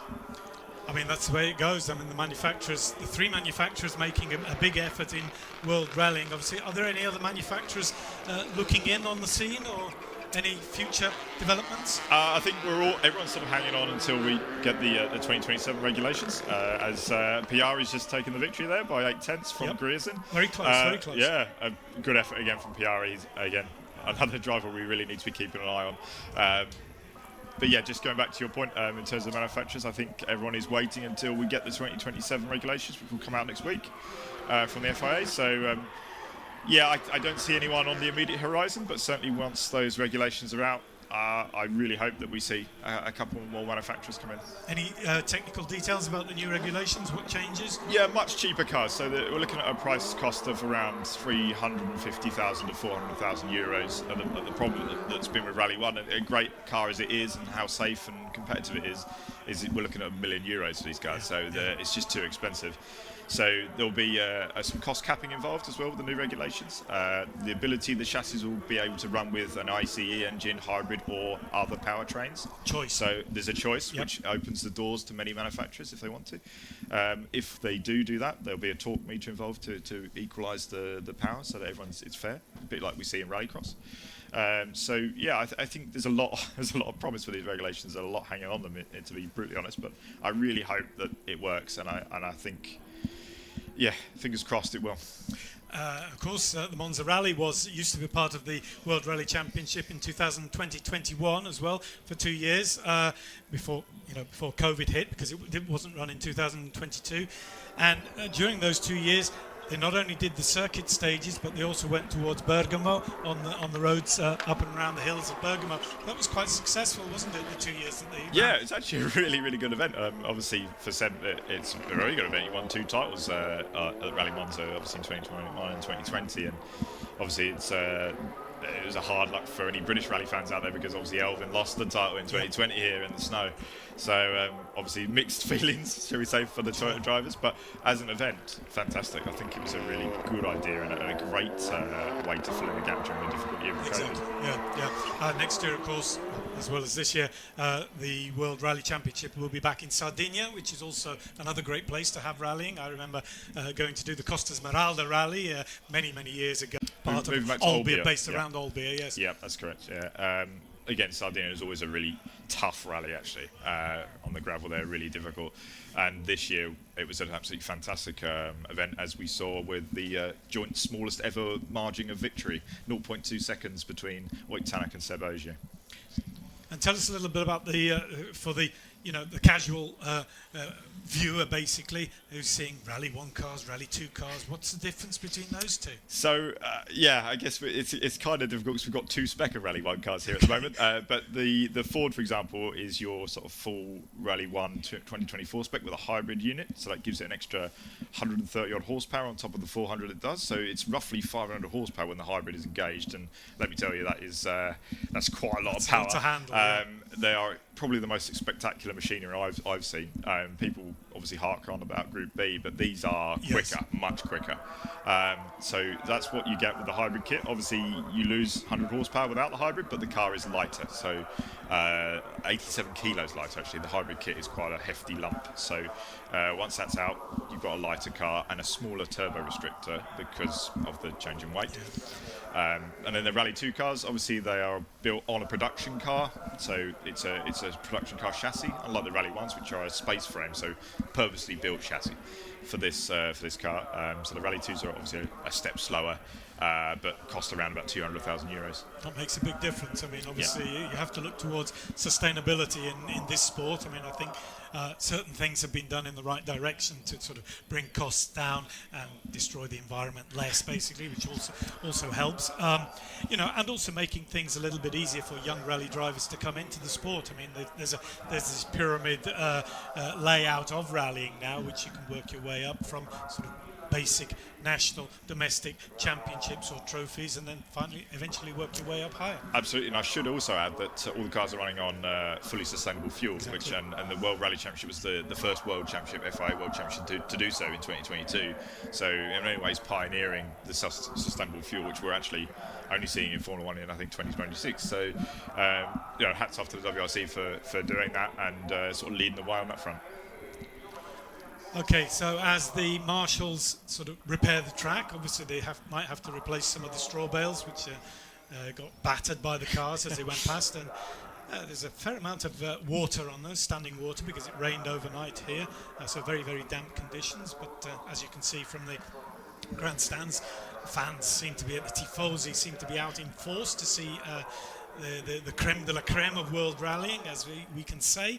Are there any other events like this during World Rallying, or they used to? I seem to remember there was the Race of Champions. I mean, yeah, of what course. Happened there? Yeah, Race of Champions is actually coming back next year. We'll be in Australia, in Sydney. Yeah, so we will see that event back. Obviously, previously it was held in the snow and ice in Sweden for a bit, and obviously in Gran Canaria for many years.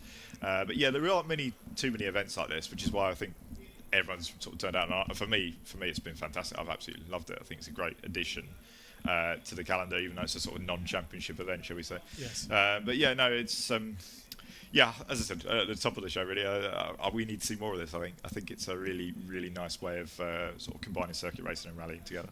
Now, one of the stalwart manufacturers in world rallying, Hyundai, obviously, they finally crowned their chase for the driver's title this year with Thierry Neuville. Cyril Abiteboul will be working on 2 fronts next year, won't he? Because Hyundai have made a major announcement that they will be competing in World Endurance Championship in the WEC with a brand new project, obviously, which needs to be got off the ground. Do you think that will have any effect on world rallying? Not in the short term. We don't really know what Hyundai's long-term plans are in rallying. So, I mean, obviously we all hope that they will stay in competing, because I think they're, a valued part of the service park. But yeah, obviously now having this sort of extra program, it's not that they can't do it. They can definitely do 2 programs. They've got the finances, they've got the facilities to do it. I think this goes back to my point of what the 2027 regulations are. That will determine really what happens, I think, with a lot of manufacturers. Okay, so as we get everything ready, the next event on the list is actually the final of the Toyota Yaris 4x4 R1T between. On the programme, I've got the battle between Vincenzo Nibali and Salvatore Lo Cascio. Now, these 2 guys are both Sicilian. Vincenzo Nibali is a name that might be familiar to some people, because although this is his first actual event in rallying on 4 wheels, Vincenzo Nibali is a multiple Italian cycling world champion. He's one of the very, very few cyclists who managed to win the Vuelta di Spagna, the Giro d'Italia and the Tour de France. And he actually got his competitive license about 2 weeks ago. So he was interviewed before in the first day of the press conferences, and he said, well, maybe it's a new career for me, maybe not, we'll just have to see how it goes. He's always been keen on rallying, so we'll just have to see how he goes, basically. Unfortunately, he didn't actually finish the Rally 2 yesterday, retired with electrical problems, but we'll see how he goes in this final. Well, fair play to him having a go, eh? Exactly. I mean, that's impressive. I mean, it's not the first cyclist that's had an association with the World Rally Championship this year either. We had Mark Cavendish come to the Acropolis. Exactly, yeah.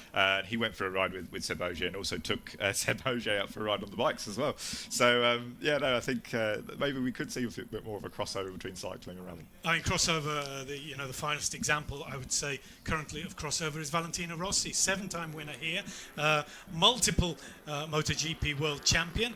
He obviously made his name also on four wheels at the Monza Rally. He's gone on to higher things now, so he's doing a remarkable performance in GT racing with BMW, and both in the WEC and in the GT Challenge.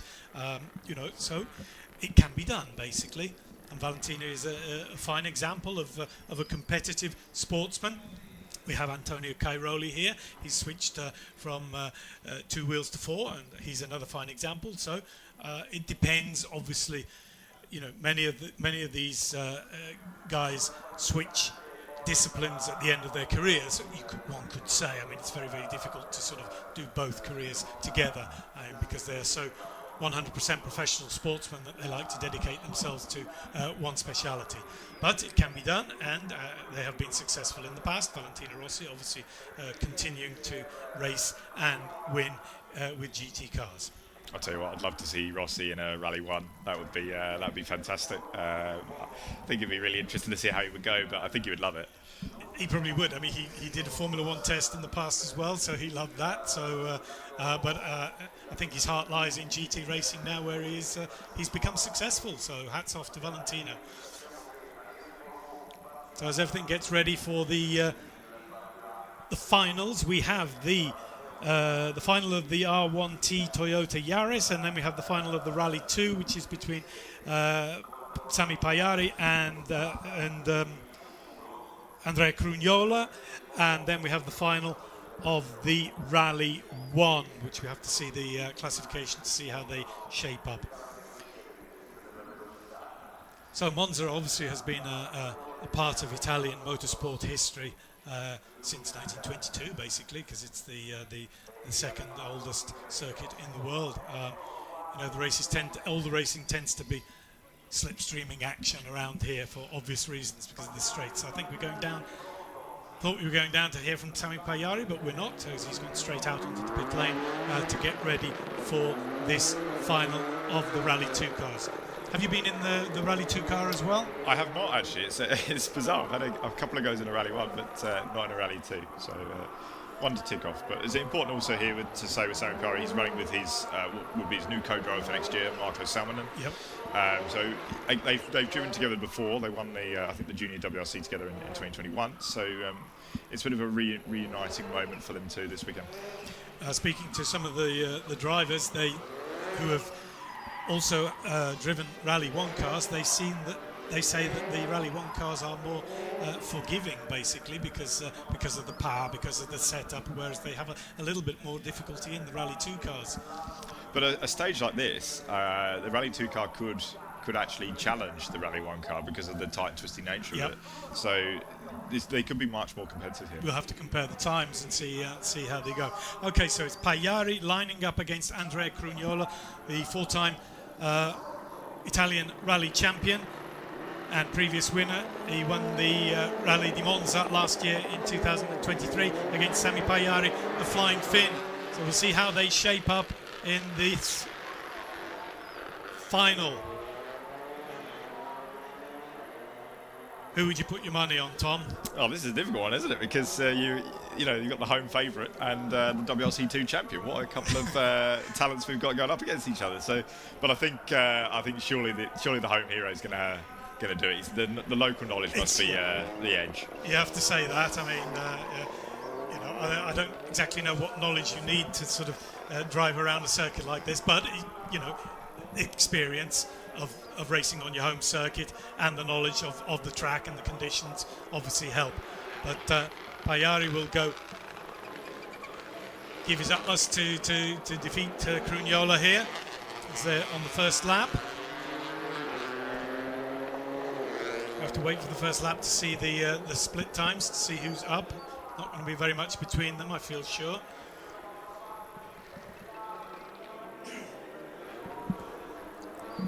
Nicely through the hairpin there. It always amazes me how they do it. Like, I've seen it so many times, but I'm still sitting there thinking, how do they know where to brake, how to get that so precise? And it's just mind-boggling. And it's using the handbrake quite often, isn't it? I Yeah. mean, obviously they have, they have handbrakes now, which are completely different from the handbrake that you and I use in a normal car because of the stresses that they have to undergo. But it's amazing when you see the in-car footage. You know, you see them working away with their feet, working away with their hands, all the while using the steering wheel. So they go through for the first time, and it's Crugnola who has a 2.5 second advantage over Sami Pajari. Okay. Yes, I think what you said before, local knowledge certainly makes it. But Crugnola is very competitive. He's quite possibly Italy's top rally driver at the moment. Yeah, I believe I saw him in the ERC at the Rome Rally. He won that. Yes, that's right, Rally Rome. So yes, he was very, very competitive on the asphalt there.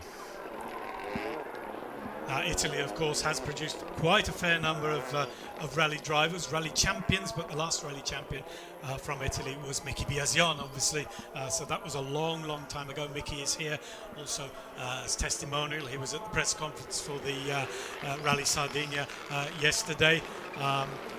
Together with Tiziano Siviero, his long-time co-driver. Obviously, Mickey made his name in Lancia cars, and you know, hopefully we will see the name Lancia coming back in the future because they are already involved in a program. Yes, that's right. A very, very exciting moment to see the Lancia name back on that. It's in the Rally 4 category, so a front-wheel drive car lower down the pyramid, but it's just good to see them back out there again and using rallying as their platform for marketing promotion. Yeah, I think everyone hopes that they will come in or go a bit higher at some point in the pyramid. But yeah, a great way to start. And Mickey Biasin has, of course, been testing and developing that car, the Ypsilon. So yeah, he's still rallying his old Mickey. That's it. Tell me, Tom, from Rally 4, do they have to go to Rally 3 or yes, so Rally is that the idea? I mean, just a quick word about here's Crugnola, who won by a full 5 seconds against Sami. Yeah. Talking about the pyramid again, so Rally 4, you'd have to go so I mean, the Rally 4 is the top of the front-wheel drive pyramid, should we say? Rally 3 is a four-wheel drive car, and then the Rally 2 obviously is as you said, four-wheel drive in the Rally 1 as well. So yeah, it's a step, but technically speaking, this Citroen as we see now, it's a Stellantis brand, so you know, in theory, you know, Lancia could put a chassis on top of this and run straight away in Rally 2. Yep. But if Stellantis want to use Citroen as their promotional brand for Rally 2, then I imagine that will continue for the time being. They've done all the legwork so far, but just to say in theory, hypothetically, that could happen. Yep. Okay, so we're watching the final now between Andrea Crugnola and Sami Pajari. Now the final is run over 3 laps, as you probably noticed. But it looks as if it's going the way of Crugnola, who had quite a sizable lead, 5 seconds almost after 2 laps. So it's going to be difficult for anybody to make up 5 seconds on a circuit like this, in a way. Yeah, it's going to need an error, isn't it, from Andrea to swing this the other way. And they haven't made any errors, actually, in this entire event. The only one who sort of touched the wall, but not very much, was Hayden Paddon in the Rally 2. None of the others have touched the walls. They've clipped the bales here and there, where you don't lose much time. So, you know, that's rallying as well, not making mistakes. So we'll see this third and final lap of the final. And there we go, Crugnola getting the support from the Tifosi in front of us as he crosses the line, and the victory goes to Andrea Crugnola, 5:01.52. How many seconds behind Eric Pajari? That's quite a substantial. Wow. Well, it's 5.9. It's the same as what it was after lap 2, actually, I think. Or was it 4? It was 4.9, yeah. So he lost 1 second. Yeah, he lost a second on that last lap. but that's an incredible performance from Andrea, isn't it? Yep. That really is. Yep. To take 5 seconds out of someone of Pajari's calibre is pretty special. Exactly. So what a nice way to end the season for Andrea Crugnola, getting the applause of all the fans here in the Monza grandstands in front of us. And now he's going to entertain the fans with the usual donuts. Not managed to get much smoke from there, though, is he? It's not very much space there to do the donuts. I'll give him a 7.5, I think. Yeah, exactly. Okay, for artistic merit. Yeah. Okay, and there's Camilla. Adrian, probably it's your last dance with the Puma. How do you feel? It's my last stage with the Puma. It's quite a special moment for me. I had some up and down with this one, but for sure some really good memories, so it's quite unique.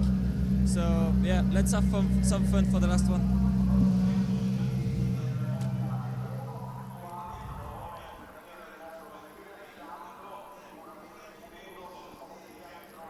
So, as Adrian said, it's his last dance, it's his last race with Ford M Sport. He's been successful with M Sport as well.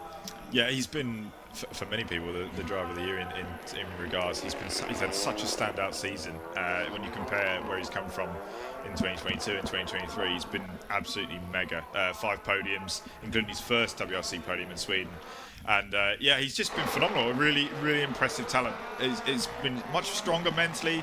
He's been better just in every department, which has been superb to see. And he's been rewarded with that with a factory driver Hyundai for next year, and he absolutely deserves it all. Him and Alex have been fantastic. And what can you say about his opponent here, Thierry Neuville, after 5 times runner-up, wins the title? Finally wins the championship, but I mean, again, thoroughly deserved. Obviously led the championship from start to the end, and the last 2 people to do that were Sebastian Ogier and Loeb. So no mean feat to go the whole season leading the championship, especially when you have to open the road on gravel rallies. So he's been the master of the new point system. He's scored more points than anyone on the Sundays, which has been a real key part of his year. But I think everyone was pretty pleased to see him win the championship just because of his never give up attitude. I don't think I've ever come across someone who never gives up like this guy. He is just determined no matter what happens. So yeah, full credit to Thierry and Martin Vido. Unfortunately, Martin's not here, his co-driver. But yeah, those 2 deserve everything they get for this season because it's been a marvellous drive. Well, after what you've said, I'd put my money on the Fourmaux here as well for a variety of reasons, technical as well as performance-wise. Yeah, I think you'd be a safe bet to put your money on Adrian for this, just because he's got that extra power boost. Yeah, I'll be keen to see what Adrian says at the end, because this year he's been entertaining us all with his stage end interviews. He's been the king of the stage end with his movie quotes that he likes to use to outfox the reporters at the end of stages. It's very, very humorous. He's got a great sense of humour, Adrian, and very well much liked in the service park.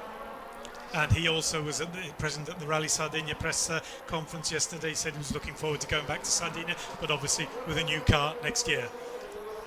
So we're on the first lap of the final of the Rally 1 here, Masters Show at the Autodromo di Monza. So keeping the fans happy as Fourmaux goes through the slalom section. Looked pretty good there, actually. I mean, they have to touch those bales as well. I mean, they don't lose any time. Point and squirt again down the straight through the chicane. Again, a couple of 180-degree hairpins. Very, very low gear, obviously. Putting the hammers down for as much as possible through the timing being for the first lap, and it's 1.4 seconds of advantage. Yeah, that's pretty much what I expected, really. He was doing sort of a second faster on the stages on Thursday and Friday, so yeah, a second of that probably, I would say. When will we see these guys in action at the next round, which is Monte Carlo Rally? In January, yes, 23rd to 26th, I believe. So yeah, not long. It's always a short off season. Thierry's just nudged the bell there. And nudged that one as well. He's nudged them all. So yeah, but yeah, no, it's always a short season for everyone. So it feels like you don't get much of a rest. That's right. I mean, rallying World Rally Championship, famous for sort of starting in January in Monte Carlo and used to finish in December. The RAC Rally in the UK. I remember the legendary years of the RAC with its various headquarters in Harrogate, in Chester as well. at the end of the year. Cold, mud, wet, snow, but perfect conditions for World Rallying. And we do miss it. Do miss it dearly. And Yes. hopefully one day we will have some sort of event back in the UK. Okay, so we're on the second lap of the final here at the Masters Show. Looks as if it's all going the way of the Ford Puma M Sport car of Adrian Fourmaux, who's looking to end the season in the best possible way before moving on to new pastures next year. This is his final race for the Ford team. Malcolm Wilson's M Sport obviously have been a stalwart of World Rallying. Second lap completed with Fourmaux in the lead. 2.2 second advantage over Neuville. Yes, M Sport have been in World Rallying for a long, long time as well. Made a major contribution to the success of the Formula. Yeah, absolutely. And I guess, it would be a really sad place if we don't have them. So, M Sport and Malcolm have been such a key part of this championship for so long, and it's great to have Ford's presence as well. It would be lovely to see Ford spend a bit more money and like they do with the Dakar program, invest a bit more into this, so they can be a touch more competitive with the full factory guys in Hyundai and Toyota. Well, they're certainly competitive enough here because Adrian Fourmaux is looking in terrific form. Final lap of 3 in the Rally 1 final. Is Neuville going to be able to make up that time? I don't think he is, as Fourmaux goes through into the final part of the circuit. Just a few more corners to go. Neuville sliding it around, getting it right. Okay, keeping away from the wall just about. Again, point and squirt through the tricky section here. Just getting the rear end out a little bit. Not putting any wheels on the mud, which is always good, although they don't lose much time there. Drifting around, getting it nicely into another tricky bit. So not far now to go before the finish. Fourmaux does the final 2 hairpins, and I think we can safely say, although anything could still happen, that Fourmaux is the winner, and he wins the final by almost 2 seconds. So congratulations, Adrian Fourmaux. That was a great performance. And what a way to sign off his time at M Sport and Ford. A nice little nugget of joy there for him to end the year. Exactly. So I think the fans are happy as well. Everybody seems to be applauding the performance. Very, very tricky conditions, just slippery conditions basically. It's very easy to get things wrong on a circuit like this, although not many mistakes were made throughout the event. And so now it's time for the donuts. Okay, here we go. Oh, just about. Yes, there we go. Lovely, yeah. This is what we like to see. Well done, guys.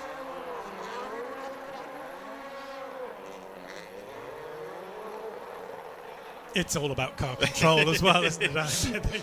They know how to do it. Oh, that was planned. Yeah, I think so. I think you've got to give him a 10 for that. That was quite impressive. Yep. So that brings an end to the competitive action as Thierry Neuville takes the applause from the crowd, and on board with Neuville. It's Florian. Exactly. One of Thierry's sort of long-term managers is in the car with him. So it's a nice way for those two to sort of end the year on what has been, a year that we'll never forget. Exactly. Yeah. So what a wonderful event here, the Masters Show at the Auto di Monza, as they are on their slowing down lap. Again, performing some numbers for the fans. And we'll see them make their way to the podium now, where they will be awarded. So Adrian Fourmaux can add his name to the Masters Show classification. Let's just enjoy the donuts. There we go. He's got it fixed on the front wheel. That's the way to do it. How do they do it? I don't know. Yeah. That's extraordinary. And Fourmaux's co-driver as well here as well. Alex Correa, yeah. Those two have been really, really good together this year.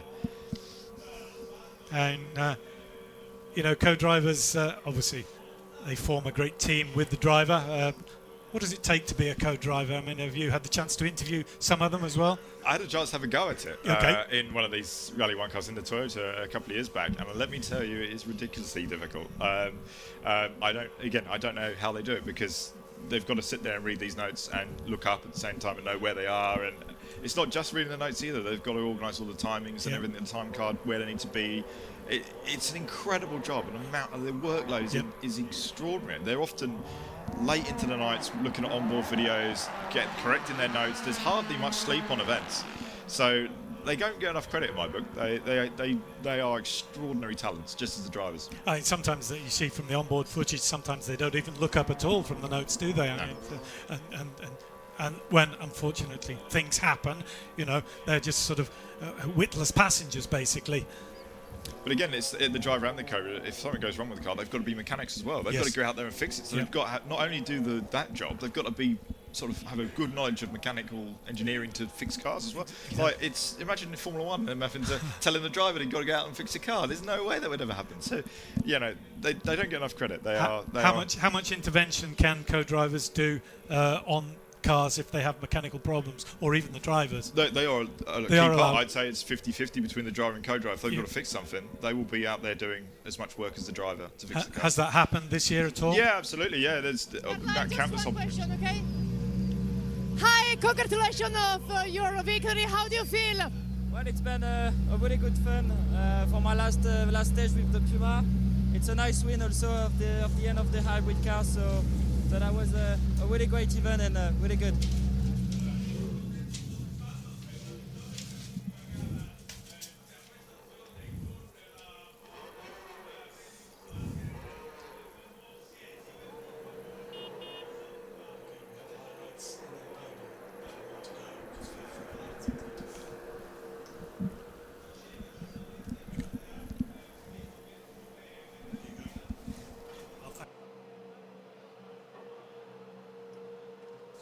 Okay, well, I'd like to thank Tom Howard of Autosport magazine, for the terrific accompanying commentary that he's been giving me.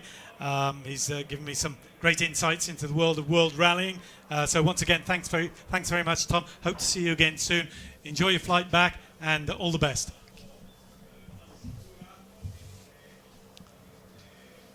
So we're on the podium ceremony now, which brings an end, almost on the podium ceremony, which brings an end to this Masters Rally in Italy, in the Autodromo di Monza. Let's have a look at a few highlights.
So as we get ready for the podium ceremony here at Monza, the three cars that you can see down there are the three Rally 1 cars. The Toyota Yaris, the Ford Puma and the Hyundai i20, which have been driven around this circuit this weekend by 6 drivers, 2 for each manufacturer. So there's 2 places on the podium. So we'll just remain to take the winner and the runner-up onto the podium and celebrate this victory in the Masters show here at Monza. Hope everybody has enjoyed all the action.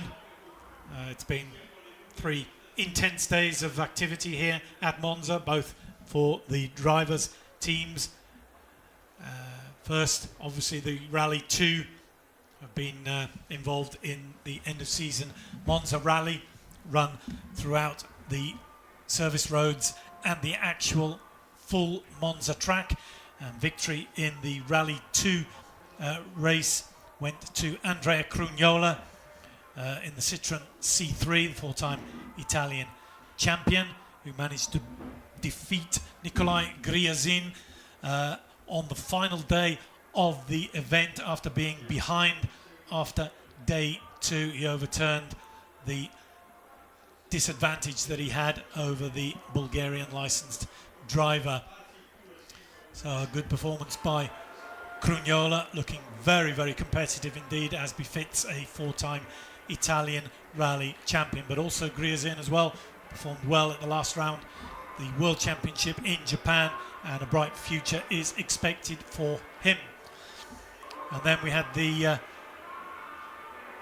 Rally 1 drivers took a lot of guests around the circuit on demo laps as well, before lining up together with the top 12 of Rally 2 for today afternoon's Masters show, which is the concluding event in the Monza Rally weekend.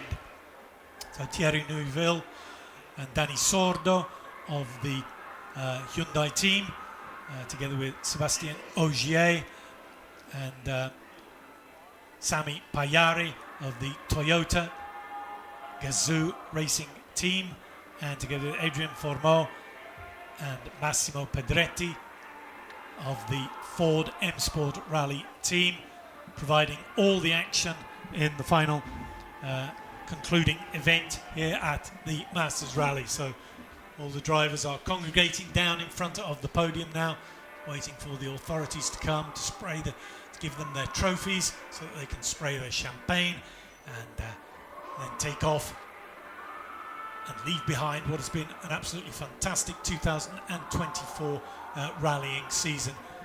So Monza Rally has become quite a traditional end-of-season event for the World Rally Championship. It was part of the actual championship for 2 years, 2020, 2021, when Sébastien Ogier clinched 2 of his 8 titles with victories in the Italian race. And then 2022, for obvious reasons, COVID hit hard and the event was cancelled. 2023, it was a round of the Italian Rally Championship, and that was won by Andrea Crugnola, winner today in Rally 2. So it's been a good event all round. Those who've been privileged enough to be taken around the old circuit as well. It's an amazing, iconic venue, this Autodromo di Monza. It's seen every form of racing over the years, but Formula One, obviously, there were 250,000, 300,000 people maybe here for the Formula One race just a few months ago. Seeing an Italian victory with Ferrari is obviously something every tifoso loves to have in his life. But fans come out also for the end of season Monza Rally show. Now Monza's future has been secured by obviously renovation work, restructuring work, new resurfacing as well. So it's a permanent place in Formula One history. They've signed an agreement until 2031. So I think we can look forward to many, many more years of top quality, top class racing here at the Autodromo di Monza. We also bid farewell to Pirelli, the Italian tyre company, who've been the one-make supplier of world rallying for the last 4 years. They will be replaced by Hankook for next season. So a lot of changes underway for next season, as Danny Sordo and his co-driver step onto the podium, and Thierry Neuville and his co-driver step onto the podium, and Adrien Fourmaux as well as his co-driver in the Ford M Sport team. Correa also get the applause from the crowd. Lifting up the trophy. Thierry takes the trophy home with him. Very happy pairing indeed. And the trophy is also awarded to the winning crew. First on the podium. Great way to end the season for the Ford M Sport team, as we could hear from Tom Howard's insightful intervention before. I mean, maybe the Ford making use of the hybrid power here at Monza, but it's a show event and he was delighted to be here. As we see the classification, almost 2 seconds was the gap between them after 3 laps of the final. So once again, thanks to Tom Howard for giving us some great insight on world rallying from the journalistic point of view. So as they open the champagne, always worth celebrating a victory.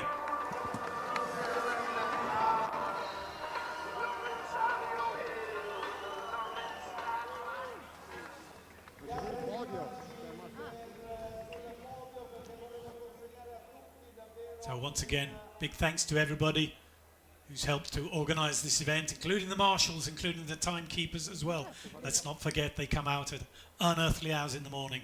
Sometimes the rally drivers have to be on the start at 7 o'clock, but that means that the timekeepers and the marshals have to be there much, much early. So without those people, this sort of event could not take place. Entire Monza staff as well, all the sponsors, the Regione Lombardia, okay, the Lombardy Regional Council, big supporters of the Monza circuit as well.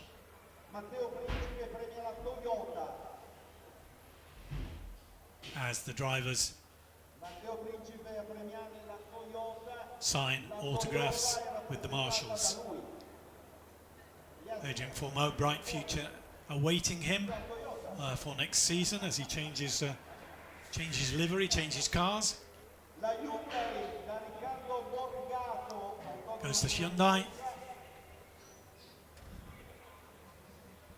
Going to form a great team up against Toyota once again with Sami Pajari.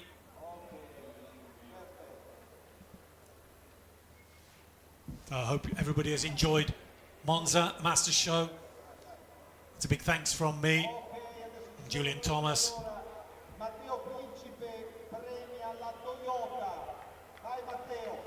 As everybody goes onto the podium, Sebastian Ogier as well, Danny Sordo.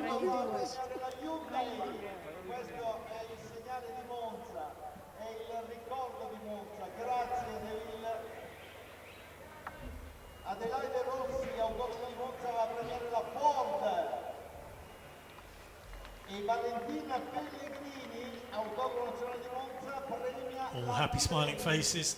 Massimo Pedretti is there as well, gentleman driver, 57 years of age, loves rallying. The spirit of rallying in itself.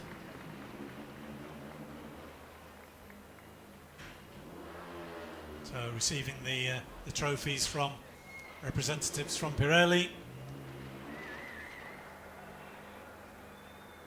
And in charge of Pirelli's World Rally Championship activities.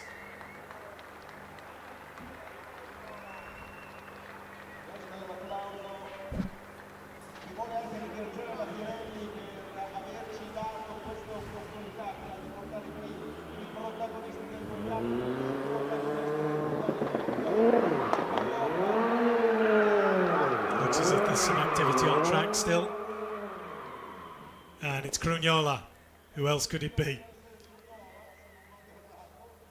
Entertaining the fans as well as Camila. Andrea, what an amazing job. You were incredible today. You were unbeatable. How does it mean to win against the WRC2 champion?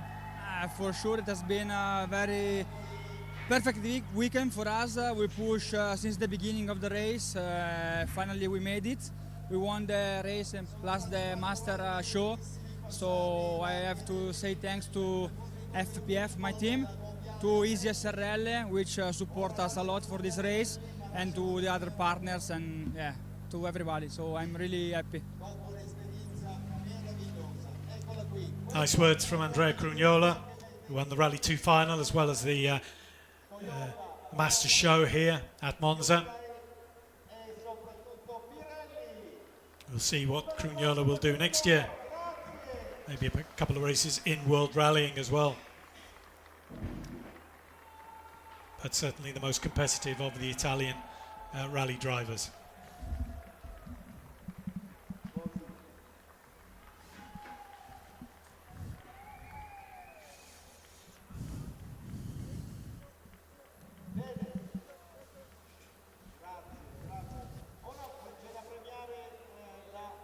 So we sign off from Monza. Hope you've enjoyed the Masters Show.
So Crugnola takes the trophy for his win, and Sami Pajari alongside for second place in the final in the Masters Show.